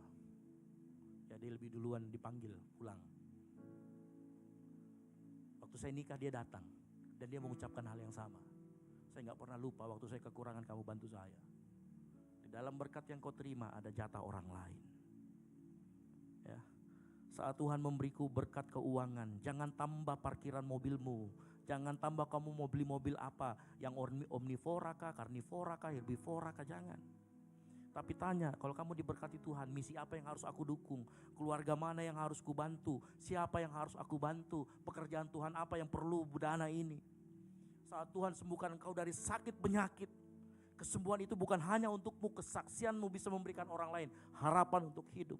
Saat Tuhan memberikanmu keahlian, jabatan, pengaruh, itu bukan menara yang kau bangun untuk kesombonganmu, tetapi itu adalah tempat, sebuah jembatan supaya orang datang kepada Tuhan. Waktu Paulus dan Silas pintu terbuka, dia gak bilang puji Tuhan kita bebas dan langsung lari. Mereka berikan kesempatan hidup itu kepada seorang yang namanya kepala penjara itu. Pertanyaannya sekarang, berkat Tuhan apa yang ada di tanganmu hari-hari ini? Bisa saja berkat Tuhan yang Tuhan berikan kepadamu itu waktu yang banyak. Ya. Oh enggak kak, saya enggak ada waktu kak, saya main game terus 1 hari. Bertobat. Ya. Mungkin waktumu banyak, kau bisa pakai untuk melayani Tuhan. Kau bisa pakai untuk kemuliaan nama Tuhan. Di depanmu ada barcode yang kecil, scan. Ya. Halo. Ya. Pertanyaannya, apakah kau sedang membangun laut mati buat dirimu, menerima tapi tidak pernah memberi? Atau kita mau menjadi sungai kehidupan yang menjadi berkat buat orang lain? Setiap berkat yang engkau pegang hari ini memiliki nama orang lain tertulis di atasnya. Tugas kita adalah tanya sama Roh Kudus dalam hati kita. Kepada siapa berkat itu harus kita salurkan. Saya berdoa kita semua di tempat ini, jemaat Tuhan di tempat ini, kita terkenal bukan karena gereja yang saldonya, keuangannya banyak, bukan. Tapi kita mau dikenal sebagai gereja yang memberi lebih banyak kepada orang yang membutuhkan, yang mengerti, katakan amin. Iya. Kita sudah menyalurkan dana misi, kita dana diakonia kita keluar. Kita support orang-orang yatim piatu, kita support. Saya ingin dikenal tempat ini sebagai orang-orang yang murah hati, orang-orang yang dermawan. Saya berdoa kita semua menjadi orang seperti itu. Karena itulah perspektif kekekalan yang mengerti, katakan amin. Yang terakhir, yang kedua, masih dalam perspektif kekekalan. Paulus dan Silas melihat penderitaan yang dia alami bukan akhir dari segalanya, tetapi merupakan persekutuan dengan Kristus. 2 Korintus 4 ayat 17 berkata begini, sebab penderitaan ringan yang sekarang ini mengerjakan bagi kami kemuliaan kekal yang melebihi segala-galanya, jauh lebih besar daripada penderitaan kami. Tahu artinya begini? Kita kenal yang namanya berpikir panjang, betul ya? Berpikir panjang itu berpikir yang kita lakukan sekarang, keputusan kita sekarang itu mempertimbangkan dampaknya 10, 2 tahun, 5 tahun ke depan. Itu namanya berpikir panjang. Tapi yang saya maksudkan di sini bukan cuma sekedar berpikir panjang, tetapi berpikir panjang dengan perspektif kekekalan. Jadi orang yang berpikir panjang dengan perspektif kekekalan bukan sekedar mengorbankan kenyamanan jangka pendek demi hasil yang lebih baik di masa depan, tetapi juga dia bahkan berpikir bagaimana keputusan ini bisa memuliakan Tuhan. Dan itu yang dilakukan oleh Paulus dan Silas. Dia berpikir bagaimana mujizat yang saya terima ini bisa memuliakan Tuhan. Orang yang berpikir panjang tanpa cara pandang kekekalan, mereka akan cenderung membuat kita fokus pada masa depan dunia. Sekedar untuk menabung untuk pensiun, selesaikan studi, bangun karir, menjaga kesehatan supaya nanti di umur 40 masih sehat. Tetapi orang yang punya perspektif kekekalan, bukan dia menghilangkan menabung, bukan dia menghilangkan studi, bukan dia menghilangkan karir, tetapi dia menempatkan prioritas Allah di atas kepentingan menabung, di atas kepentingan pensiun. Dan dia selalu bertanya 3 pertanyaan ini. Apakah keputusan ini membangun karakter ilahi? Apakah tindakan saya memulihkan atau merusak hubungan kita dengan sesama atau dengan Tuhan? Apakah pilihan ini memuliakan Tuhan dan menjadi berkat buat orang lain? Pertanyaan ini yang harus engkau tanyakan. Sama seperti Paulus dan Silas. Waktu Paulus dan Silas terbuka, dia bilang, apakah kalau saya lari itu membangun karakter ilahi? Enggak. Apakah tindakan saya waktu lari nanti akan merusak hubungan saya dengan orang lain? Iya, kepala penjara mati. Apakah pilihan saya ini memuliakan Tuhan dan menjadi berkat buat orang lain kalau saya lari? Enggak. Mereka memilih tinggal. Karena mereka tahu kehidupan mereka harusnya memuliakan nama Tuhan. Kalau kita bertanya pertanyaan ini, setiap mengambil kita keputusan, ya, maka keputusan kita bukan cuma sekedar benar, tetapi tepat di hadapan Tuhan. Baik dalam rumah tangga, keluarga, engkau sebagai anak, sebagai suami, suami istri, dalam pekerjaan, bisnis, gereja, ya, engkau akan melihat karya Tuhan yang luar biasa. Pernahkah kita bertanya 3 hal ini pada saat kita mau memutuskan sesuatu? Engkau yang ditawari nyontek, kau berkata ini membangun karakter ilahi enggak? Kalau enggak, jangan kau lakukan. Dalam keluarga, kalau terjadi konflik dengan orang tuamu atau dengan pasanganmu, dengan suami istri, kita selalu berkata pokoknya saya harus benar, papa mama harus minta maaf dulu, atau anak-anak harus minta maaf dulu. Saya mau kasih tahu, perspektif kekekalan berbeda. Apakah saat engkau menyimpan amarah itu membangun karakter Kristus yang pemaaf dalam dirimu? Enggak. Apakah memenangkan argumen memulihkan hubunganmu dengan orang tuamu? Enggak, justru sebaliknya. Menciptakan argumen akan menciptakan luka yang lebih dalam, baik buat orang tuamu ataupun dirimu. Apakah suasana perang dingin antara engkau dan orang tua memuliakan Tuhan di rumahmu? Enggak. Kalau gitu jangan kau lakukan. Nah biasanya orang yang punya perspektif kekekalan, berpikir panjang dengan cara perspektif kekekalan, dia akan lebih banyak mengalah. Sama-sama katakan mengalah. Dia mengalah karena dia tahu upahnya nanti akan lebih besar, yaitu kekekalan. Saat dia dicurangi, dia gak balik curangin orang. Dia akan biarkan dia serahkan ke tangan Tuhan. Dengar baik-baik. Tidak usah rebutan-rebutan cowok lagi. Kasih saja. Tidak usah rebutan-rebutan cewek lagi. Kasih saja. Mengalah. Itu ciri-ciri orang yang punya perspektif kekekalan. Ya, saya mau kasih tahu ya. Perspektif kekekalan memberi kita kekuatan untuk memilih jalan yang sulit tapi benar dan tepat, daripada jalan yang mudah namun akhirnya engkau rusak. Kebanyakan kita itu tidak ngalah kalau di mana? Di jalanan. Halo, betul apa betul? Ya, kebanyakan kita nggak mau mengalah kalau di jalanan. Maunya saya sampai duluan. Sama-sama sampai. Mengalah aku sedikit. Daripada kau berantem di situ lebih lama. Halo? Yang mau mengalah katakan amin. Ya, saya berdoa jemaat di tempat ini tidak mengambil keputusan berdasarkan emosi, tetapi mengambil pilihan. Jalan yang sulit tapi benar dan tepat, ketimbang jalan yang mudah tapi merusak. Ya. Kalau kita lakukan ini, kalau kita punya cara pandang Paulus dan Silas ini, saya mau kasih tahu, bukan keluarga orang yang akan dimenangkan, keluargamu akan dimenangkan buat Tuhan. Keluargamu akan melihat Kristus dalam dirimu. Engkau akan jauh berbeda dilihat sama orang tuamu. Nah, kenapa kau sekarang tidak pernah mau kau menjawab? Dulu kau dikasih tahu sedikit, jawabanmu 10.000. Baru bicara 5 kata 10.000 jawabanmu. Ada yang begitu hari ini tempat ini. Kalau dikasih tahu, ditegur sama orang, banyak sekali alasannya. Saya mau kasih tahu, sama orang tua, jangan lebih banyak kata-katamu daripada dia. Kalau dia, kau hitung dia kalau, nah kenapa kau begini, hitung kata-katanya. 10, kurangi setengahnya kalau kau menjawab. Iya mak, mohon maaf. Sudah. Jangan kau kali 2 itu kata-katamu. Jelas bikin tambah sakit, yang mengerti katakan amin. Itu namanya punya perspektif kekekalan. Yang mau katakan yes. Begitu. Para pemuji penyembah, saya mau angkat maju ke depan. Ayo mari. Dengar baik-baik. Kalau engkau lakukan seperti Paulus dan Silas dimanapun kau berada, akan lebih banyak pengampunan dalam keluargamu. Akan lebih banyak pemulihan hubunganmu dengan orang tuamu. Akan banyak pemulihan hubunganmu dengan suami atau istrimu. Akan lebih banyak pemulihan hubunganmu dengan temanmu. Akan lebih banyak integritas di tempat kerjamu. Akan lebih banyak kemurahan hati dan kasih karunia di tempat di mana engkau berada. Ya mau katakan amin. Jadilah orang-orang yang pada saat sedang dalam kesusahan tetap punya respon yang tepat. Dalam saat engkau mengalami berkat mujizat, engkau juga punya perspektif kekekalan. Gak perlu kita semua berkat kita ambil, tapi kalau kita miliki perspektif kekekalan, kita akan tepat di hadapan Tuhan. Tutup Alkitabmu.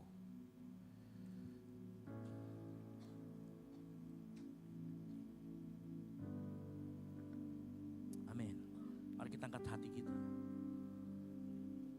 Mulia pengorbananmu, menyelamatkan hidupku. Katakan kasih-Mu. Kasih-Mu melebihi akal pikiranku. Diri-Mu tinggal di dalamku. Katakan bersukacita. Bersukacitalah dalam kesesakanmu. Katakan kasih-Mu melebihi. Kasih-Mu melebihi akal pikiranku. Hormat bagimu. Katakan sebab Kau besar. Sebab Kau besar Tuhan Yesus. Katakan sebab Kau besar. Sebab Kau besar Tuhan Yesus. Kau layak dipuji. Kau layak dipuji sekarang dan selamanya. Sebab Kau besar. Sebab Kau besar Tuhan Yesus. Sebab Kau besar Tuhan Yesus. Kau layak disembah sekarang dan selamanya. Mari kita jemput bangkit berdiri. Kita semua bangkit berdiri. Nyanyikan pujian ini. Mulia pengorbananmu, menyelamatkan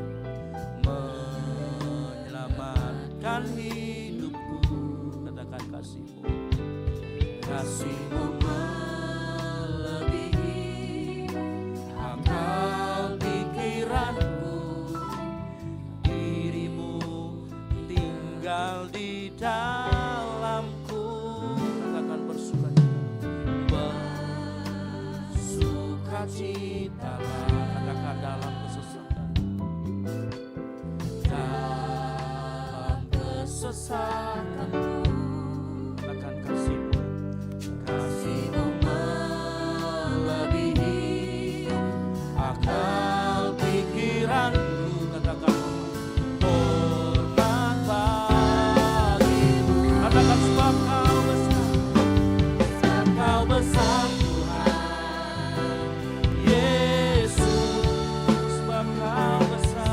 Kau besar Tuhan Yesus, kau layak dipuji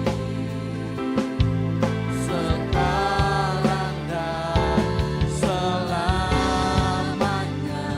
Amin. Yes. Sebab kau besar Tuhan Yesus, sebab kau besar Tuhan Yesus, kau layak disembah sekarang dan selamanya. Kalau Paulus dan Silas tahu lagu ini, mungkin dia akan menyanyikan ini. Dia akan berkata dalam kesesakannya, sebab kau besar Tuhan, karena hanya Engkau yang layak dipuji. Di tempat dimanapun kau berada saat ini, bagaimanapun keadaannya saat ini, apapun penjara-penjara yang ada dalam hidupmu maupun berkat, dengar baik, Tuhan ada di sana, Dia berdaulat dan Dia bekerja untuk kebaikanmu. Makanya terus sembah Dia, terus puji namanya. Mari kau yang mau memuji nama Tuhan, angkat tanganmu, sama-sama katakan, sebab kau besar Tuhan Yesus, sebab kau besar Tuhan Yesus, kau layak dipuji sekarang dan selamanya. Sekarang dan selamanya. Katakan sebab kau besar. Yes. Sebab kau besar Tuhan Yesus, sebab kau besar Tuhan Yesus, kau layak disembah sekarang dan selamanya. Mari fokusmu bukan pada sakit penyakitmu, mari fokus sama Tuhan.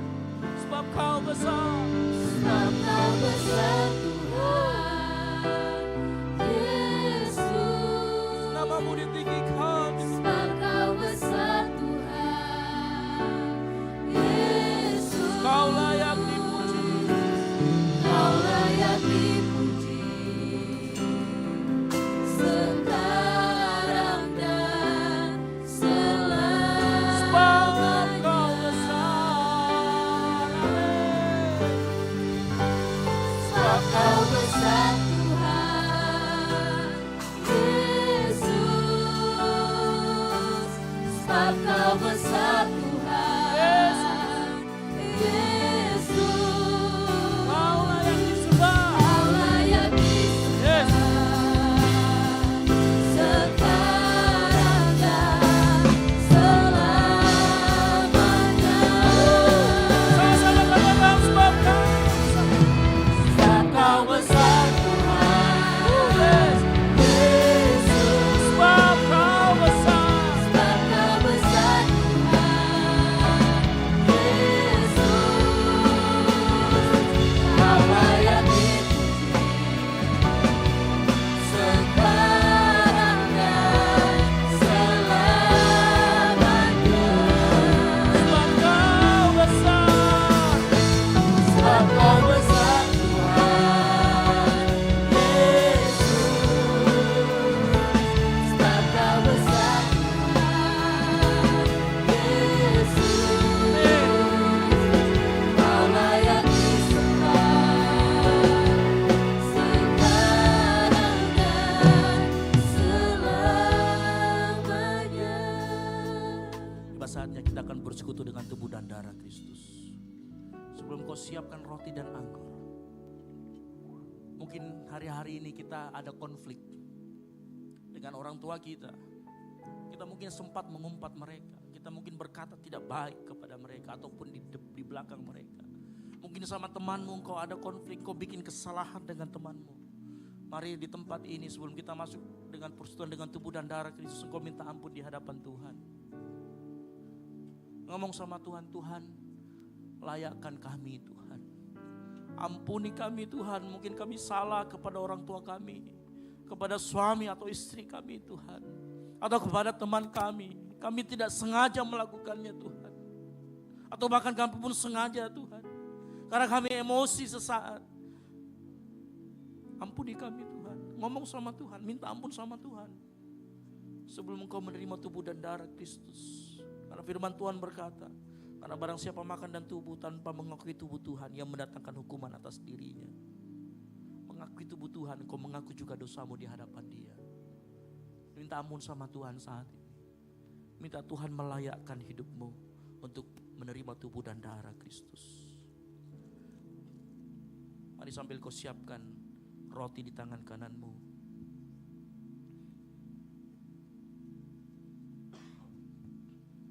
Angkat tinggi lebih daripada kepalamu. Kita akan masuk dalam perjamuan kudus, persekutuan dengan tubuh dan darah Kristus.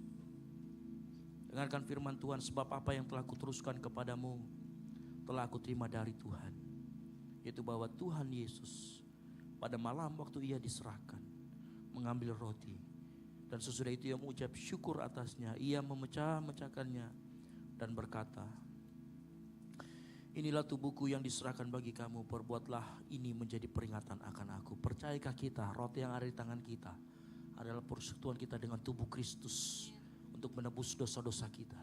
Mari kita makan bersama-sama di dalam nama Tuhan Yesus Kristus.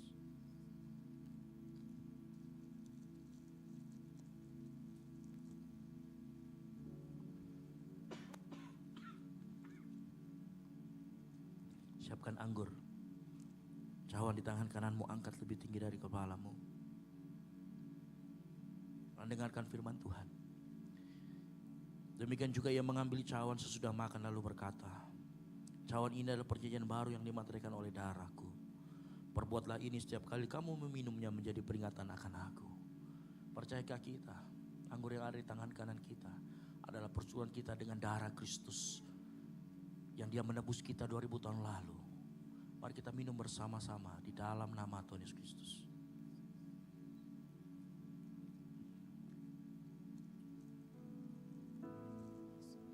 Mari angkat suaramu. Mari katakan terima kasih Tuhan. Naikkan ucapan syukurmu di hadapan Tuhan. Buka mulutmu. Bilang terima kasih Tuhan. Terima kasih Tuhan. Mungkin kau enggak yang terbiasa dengan ucapan seperti ini. Kau cukup ngomong terima kasih Tuhan. Terima kasih Tuhan. Terima kasih Tuhan buat kebaikan-Mu. Terima kasih.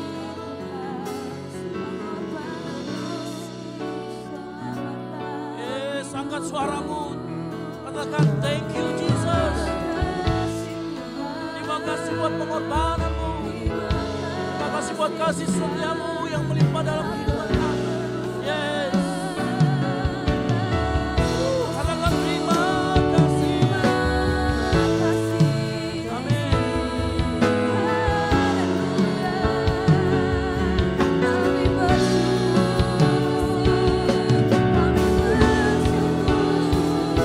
Sebab Kau besar Tuhan.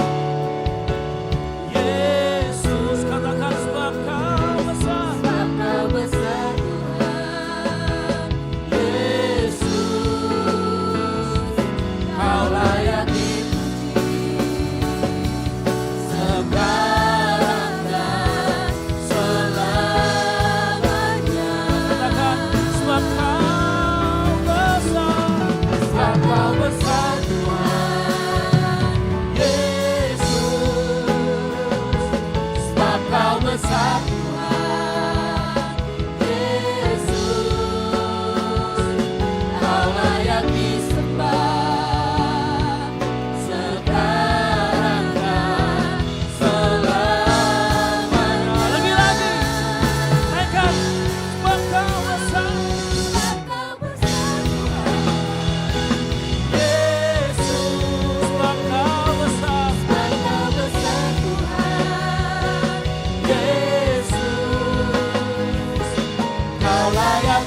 besar Tuhan di tempat ini. Bapa yang baik, malam hari ini kami sudah menerima firman Tuhan.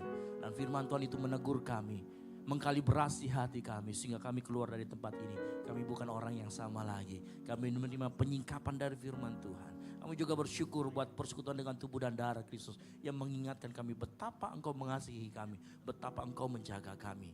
Terima kasih Tuhan Yesus. Kami yakin dan percaya hamba-Mu selesai berbicara, tapi firman Tuhan akan terus berbicara dalam hati mereka. Roh Kudus akan terus mengingatkan mereka bahwa kebenaran akan selalu muncul di hadapan mereka. Terima kasih Tuhan Yesus. Kami serahkan semua ini ke dalam tangan-Mu. Biar sambut dan sempurnakan, biar kehendak-Mu yang jadi. Di dalam nama Tuhan Yesus Kristus yang diberkati Tuhan, sama-sama katakan amin. Baik, silakan duduk. Puji Tuhan. Yang diberkati dengan kebenaran firman Tuhan, mari kita berikan tepuk tangan sekali lagi buat Tuhan Yesus kita. Haleluya. Tiba saatnya kita akan memberikan persembahan. Di depan Bapak Ibu Saudara sekalian ada 2 amplop. Amplop yang pertama untuk operasional pastori dan amplop yang kedua untuk kas gereja. Dan sebelum kita memberikan persembahan, saya perlu informasikan buat kita semua nanti di depan pada saat kita memberikan persembahan ada kotak kecil. Di atas kotak persembahan itu berisi kertas untuk janji iman. Jadi jemaat Tuhan yang rindu dan terbeban untuk menabur bagi pekerjaan Tuhan khususnya untuk Natal kita bulan Desember, bisa mengambil lembar janji iman itu, mengisinya dan kemudian mengembalikannya kepada saya atau kepada pelayan aser yang bertugas. Dan untuk alur kita memberikan persembahan, nanti tolong mengikuti arahan dari para aser. Jadi kita semua bisa alur persembahannya bisa berjalan dengan baik. Dan sebelum itu mari kita angkat kedua amplop kita berdoa. Terima kasih Bapak yang baik, kami telah dikenyangkan dengan kebenaran firman Tuhan. Kami berdoa biar Tuhan memberkati lebih lagi hamba-Mu, Pastor Ezra, agar lebih lagi dia bisa menyingkapkan rahasia kebenaran firman Tuhan bagi jemaat-Mu di tempat ini. Dan kami berdoa biar benih firman Tuhan tertanam baik dalam setiap hati dan pikiran kami Tuhan. Saat ini kami mau memberikan persembahan kami, biarlah Tuhan Yesus apa yang kami persembahkan ini berkenan di hadapan Tuhan dan berguna bagi pekerjaan Tuhan yang ada di gereja ini. Terima kasih Bapak, kami telah siap untuk memberikan persembahan ini di dalam nama Tuhan Yesus yang sudah siap memberi persembahan. Mari sama-sama kita katakan amin. Persembahan akan dijalankan di sebelah kiri, bagian tengah, kemudian sebelah kanan saya. Selamat memberi, Tuhan Yesus memberkati.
Silakan duduk kembali jemaat Tuhan.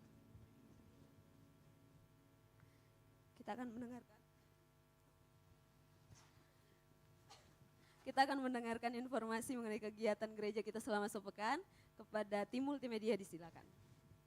Shalom jemaat yang dikasihi Tuhan, berikut beberapa informasi kegiatan GBI Oikumene selama 1 minggu ke depan. Doa sarapan pagi bersama akan diadakan pada hari Sabtu pukul 5 pagi bertempat di gereja. Bapak Ibu jemaat Tuhan juga dapat menyaksikannya secara online melalui live streaming YouTube GBI Oikumene. Doa pelayan dan puasa akan diadakan pada hari Sabtu pukul 6 sore bertempat di gereja. Gladi bersih untuk ibadah raya pertama akan diadakan pada hari Sabtu pukul 7 malam, ibadah raya 2 pada hari Minggu pukul setengah 3 sore, dan gladi bersih untuk ibadah raya ketiga akan diadakan pada hari Sabtu pukul 10 pagi. Ibadah raya Minggu diadakan sebanyak 3 kali, yaitu pukul 9 pagi, pukul setengah 5 sore, dan pukul 7 malam. Ibadah raya yang pertama dan yang kedua akan disertai ibadah anak sekolah minggu. Ibadah-ibadah ini dapat disaksikan secara online melalui live YouTube GBI Oikumene. Bagi saudara-saudari yang ingin mendapatkan dukungan doa, silakan menghubungi nomor berikut. Pondok Daud akan diadakan setiap hari Selasa dan Jumat pukul 3 sore bertempat di ruang sekolah minggu. Bagi jemaat Tuhan yang berkerinduan untuk didoakan, silakan mengisi form pokok doa yang telah disiapkan. Mari tetap saling menopang dalam doa-doa kita kepada Tuhan. Bagi saudara-saudari yang membutuhkan layanan konseling, penyerahan anak, dan pernikahan, silakan menghubungi nomor berikut. Baptisan akan diadakan pada minggu terakhir setiap 3 bulan sekali. Bagi saudara sekalian yang membutuhkan layanan baptisan, silakan menghubungi nomor berikut. Persembahan persepuluhan dan persembahan lainnya dapat ditransfer melalui rekening BCA dengan nomor 7993 111 777 atas nama GBI Oikumene. Jangan lupa untuk mencantumkan keterangan untuk setiap persembahan yang diberikan. Perpuluhan yang jemaat Tuhan berikan akan dipergunakan seluruhnya untuk pekerjaan Tuhan di tempat ini dan akan dilaporkan secara periodik serta terbuka kepada jemaat Tuhan sekalian. Bagi Bapak Ibu jemaat Tuhan dan saudara sekalian yang rindu untuk melayani Tuhan, silakan mengisi formulir dengan cara scan barcode berikut atau menghubungi nomor berikut. Mari memakai waktu dan talenta yang Tuhan beri bagi kemuliaan namanya. GBI Oikumene mengucapkan selamat ulang tahun bagi jemaat Tuhan yang ulang tahun sepanjang bulan ini. Kasih, sukacita, dan penyertaan Tuhan melimpah bagi jemaat Tuhan sekalian.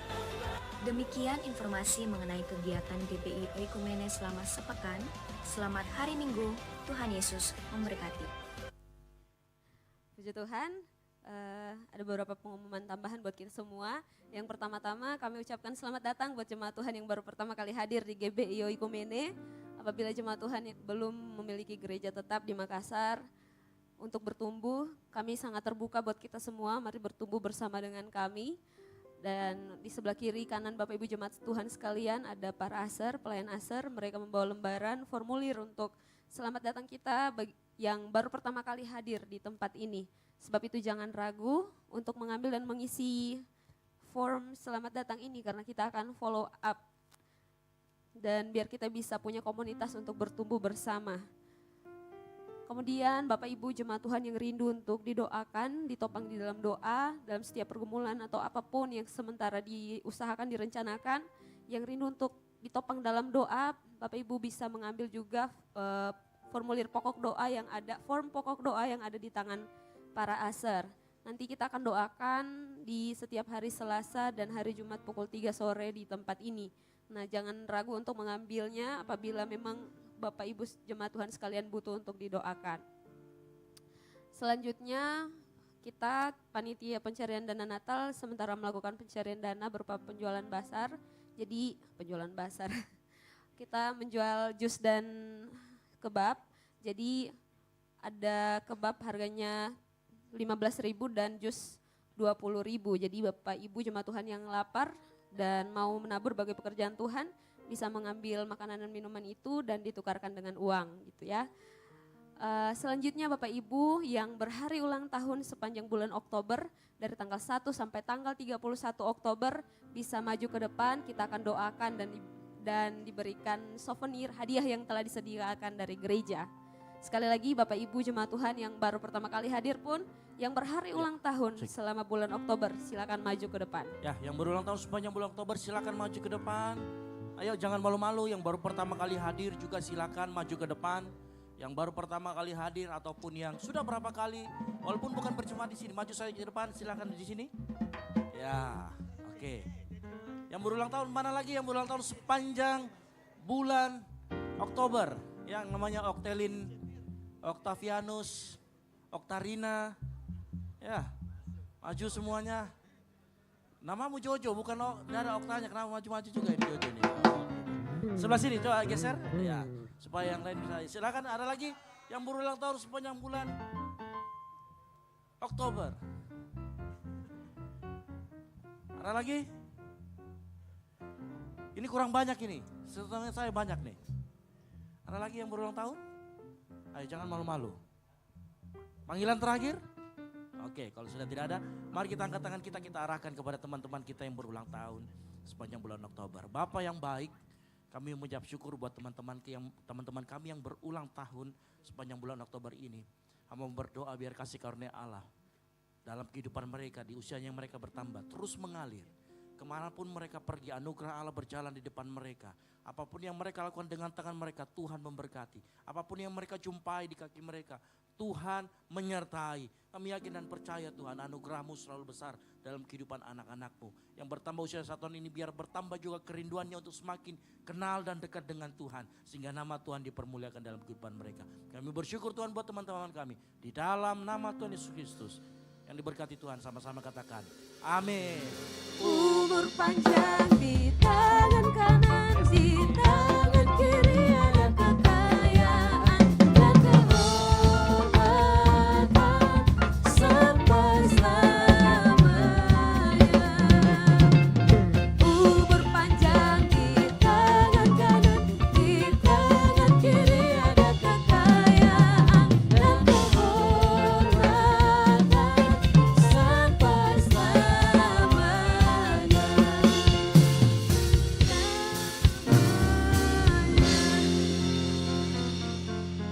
Pengumuman tambahan buat kita semua, Bapak Ibu setelah kita doa berkat, keluar dari pintu ini silakan nanti belok kiri.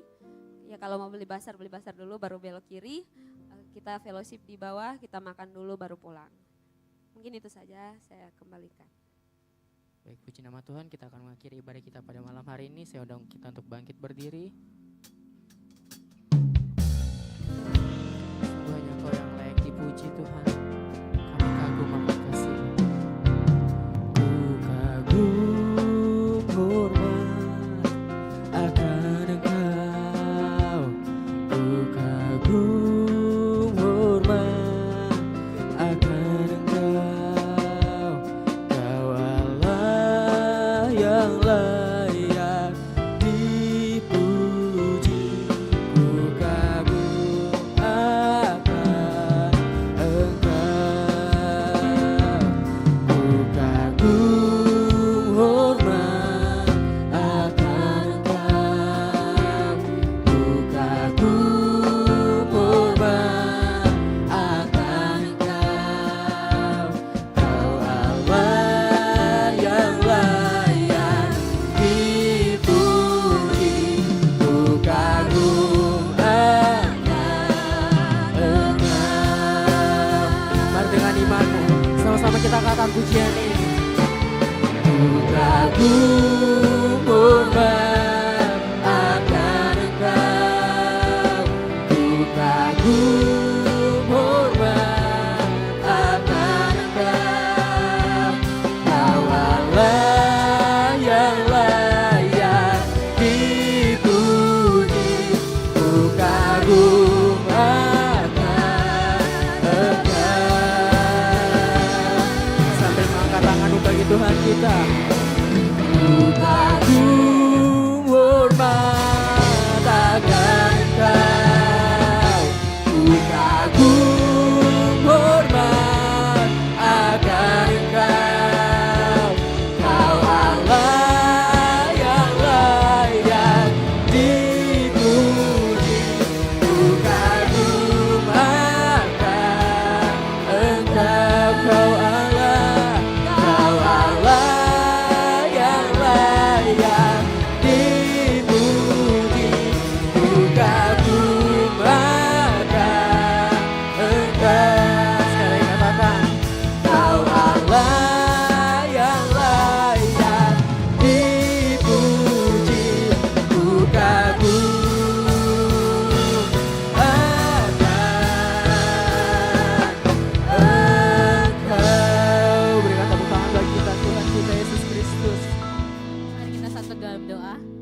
Kami kagum akan Engkau Tuhan, kami memuji akan kebesaran-Mu Tuhan. Kami bersyukur Tuhan di malam yang indah ini kami bisa berkumpul bersama memuji memuliakan nama-Mu. Semua hanya karena kasih karunia-Mu Tuhan. Bapa di surga, di saat ini kami bersyukur Tuhan untuk firman-Mu yang mengingatkan kami untuk bagaimana kami sadar akan identitas kami. Kalaupun Tuhan dalam minggu ini kami mulai hilang arah Tuhan, biarlah dari firman yang telah kami dengar malam ini Tuhan, firman-Mu mengkalibrasi hati kami sehingga kami berada di jalan-Mu Tuhan. Hamba-Mu yang telah menyampaikan firman-Mu Tuhan, biarlah Engkau berkati lebih lagi Tuhan, sehingga semakin banyak lagi Tuhan yang bisa ya bagikan lagi Tuhan, semakin diberkati oleh Engkau. Kami juga bersyukur dan kami mau menyerahkan untuk para pelayan-Mu Tuhan yang sudah memberikan waktunya untuk melayani di hari ini, di malam ini Tuhan. Kami yakin dan percaya Tuhan, kami bisa melakukan ini semua hanya karena campur tangan dari-Mu Tuhan, hanya karena kekuatan yang Kau berikan kepada kami. Oleh sebab itu Tuhan, biarlah setiap pelayanan yang kami berikan ini Tuhan, semua hanya untuk kemuliaan nama-Mu. Kami juga menyerahkan Tuhan untuk para jemaat-Mu Tuhan, yang mungkin mereka masih ragu untuk memberikan pelayanan mereka.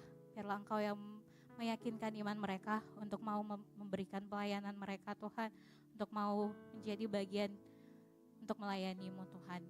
Kami juga berdoa Tuhan untuk para jemaat-Mu Tuhan yang hadir di online maupun di onsite ini Tuhan. Biarlah Engkau yang memberkati setiap kami Tuhan, sehingga setiap kami Tuhan terus mau memuji memuliakan-Mu, selalu berada di jalan-Mu Tuhan.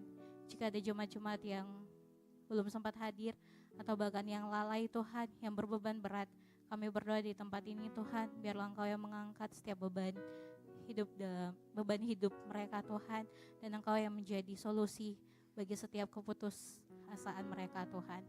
Bapa di surga, kami juga berdoa Tuhan untuk bangsa dan negara kami ini Tuhan. Kami menyerahkan dari pemerintahan pusat sampai kepada pemerintahan daerah Tuhan.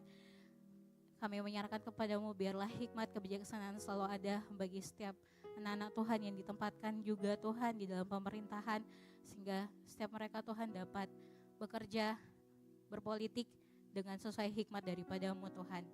Kami juga berdoa Tuhan untuk GBO Ikumene, biarlah gereja ini menjadi gereja yang mau terus memberkati dan memberikan pertumbuhan, yang selalu mau mengajarkan kepada kami untuk kami tumbuh ke arah Kristus Tuhan. Bapa di surga, kami juga berdoa Tuhan untuk gereja-gereja sekitar di Taman Landrea ini Tuhan. Biarlah setiap gereja-gereja ini, walaupun setiap gereja ini berbeda denominasi, namun kami yakin dan percaya Tuhan, setiap gereja-gereja ini Tuhan, semua hanya untuk menuai jiwa bagi-Mu Tuhan. Bapa di surga, kami juga mau berdoa Tuhan untuk gembala kami Tuhan, untuk ibu gembala kami. Biarlah Bapa berkati Tuhan masa tuanya, Tuhan Yesus berikan sukacita, damai sejahtera bagi ibu gembala kami Tuhan, sehingga ibu gembala kami tetap sehat, kuat, dan disertai diberkati oleh Engkau. Kami juga berdoa Tuhan untuk Pastor Esra Tuhan, dalam pelayanannya, dalam pekerjaannya. Kami yakin dan percaya Tuhan, Engkau ada dalam kehidupannya, Engkau ada dalam kontrol setiap hal yang dia lakukan. Keluarganya Tuhan kami serahkan kepadamu. Kami yakin dan percaya Tuhan, Engkau akan memberkati keluarga ini Tuhan, sehingga biarlah setiap orang yang melihat keluarga ini Tuhan bisa juga melihat Kristus di dalam kehidupan mereka Tuhan. Kami juga berdoa untuk Dev Tuhan. Kami yakin dan percaya Engkau juga memberkati setiap tumbuh kembangnya Tuhan, dan kami yakin dan percaya anak ini selalu diberkati oleh Tuhan dan akan dipakai oleh Tuhan secara luar biasa. Kami juga berdoa Tuhan untuk leader kami, Pastor Peter bersama keluarga kecilnya. Tuhan Yesus memberkati setiap kebutuhan mereka, setiap kebutuhannya Tuhan, sehingga apapun yang dilakukannya Tuhan, semua hanya untuk kemuliaan nama-Mu Tuhan.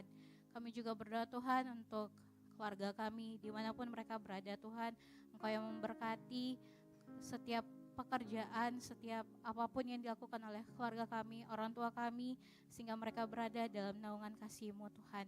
Kami juga berdoa Tuhan untuk para mahasiswa, bahkan setiap jemaat yang hadir saat ini, yang sementara bergumul Tuhan, kami yakin dan percaya Tuhan, Engkau akan memberikan solusi yang terbaik untuk setiap pergumulan mereka Tuhan. Terima kasih Bapa di surga, inilah setiap doa yang kami naikkan kepadamu Tuhan. Dan kami yakin dan percaya semua akan Engkau jawab sesuai dengan kehendak-Mu Tuhan dan waktu-Mu. Saat ini kami akan menaikkan Tuhan doa Bapa kami seperti yang Engkau ajarkan kepada murid-murid-Mu. Bapa kami di surga, dikuduskanlah nama-Mu, datanglah kerajaan-Mu, jadilah kehendak-Mu di bumi seperti di surga. Berikanlah kami pada hari ini makanan kami yang secukupnya, dan ampunilah kami akan kesalahan kami, seperti kami juga mengampuni orang yang bersalah kepada kami. Dan janganlah membawa kami ke dalam pencobaan, tapi lepaskanlah kami daripada yang jahat. Karena Engkaulah yang punya kerajaan dan kuasa dan kemuliaan sampai selama-lamanya. Mari kita angkat kedua tangan, kita terima berkat dari Tuhan. Jika engkau baik-baik mendengarkan suara Tuhan Allahmu dan melakukan dengan setia segala perintahnya yang disampaikan kepadamu pada hari ini, maka Tuhan Allahmu akan mengangkat engkau di atas segala bangsa di bumi. Segala berkat ini akan datang kepadamu dan menjadi bagianmu. Diberkatilah engkau di kota dan diberkatilah engkau di ladang. Diberkatilah buah kandunganmu, hasil bumimu dan hasil ternakmu. Diberkatilah bakulmu dan tempat adonanmu. Diberkatilah engkau pada waktu masuk dan diberkatilah engkau pada waktu keluar. Oleh karena itu, pulanglah dan jadilah terang, sehingga Injil diberitakan melalui hidupmu. Dan biar anugerah dari Allah Bapa, keselamatan di dalam Kristus Yesus, dan penyertaan yang manis oleh Roh Kudus menyertai kita semua mulai dari saat ini sampai dengan Maranatha. Tuhan Yesus datang kembali menjemput kita semua. Bagi Dialah segala kemuliaan sampai selama-lamanya. Yang diberkati Tuhan, sama-sama katakan amin. Selamat hari Minggu, terus memberkati, dan silakan mengambil satu doa sejenak.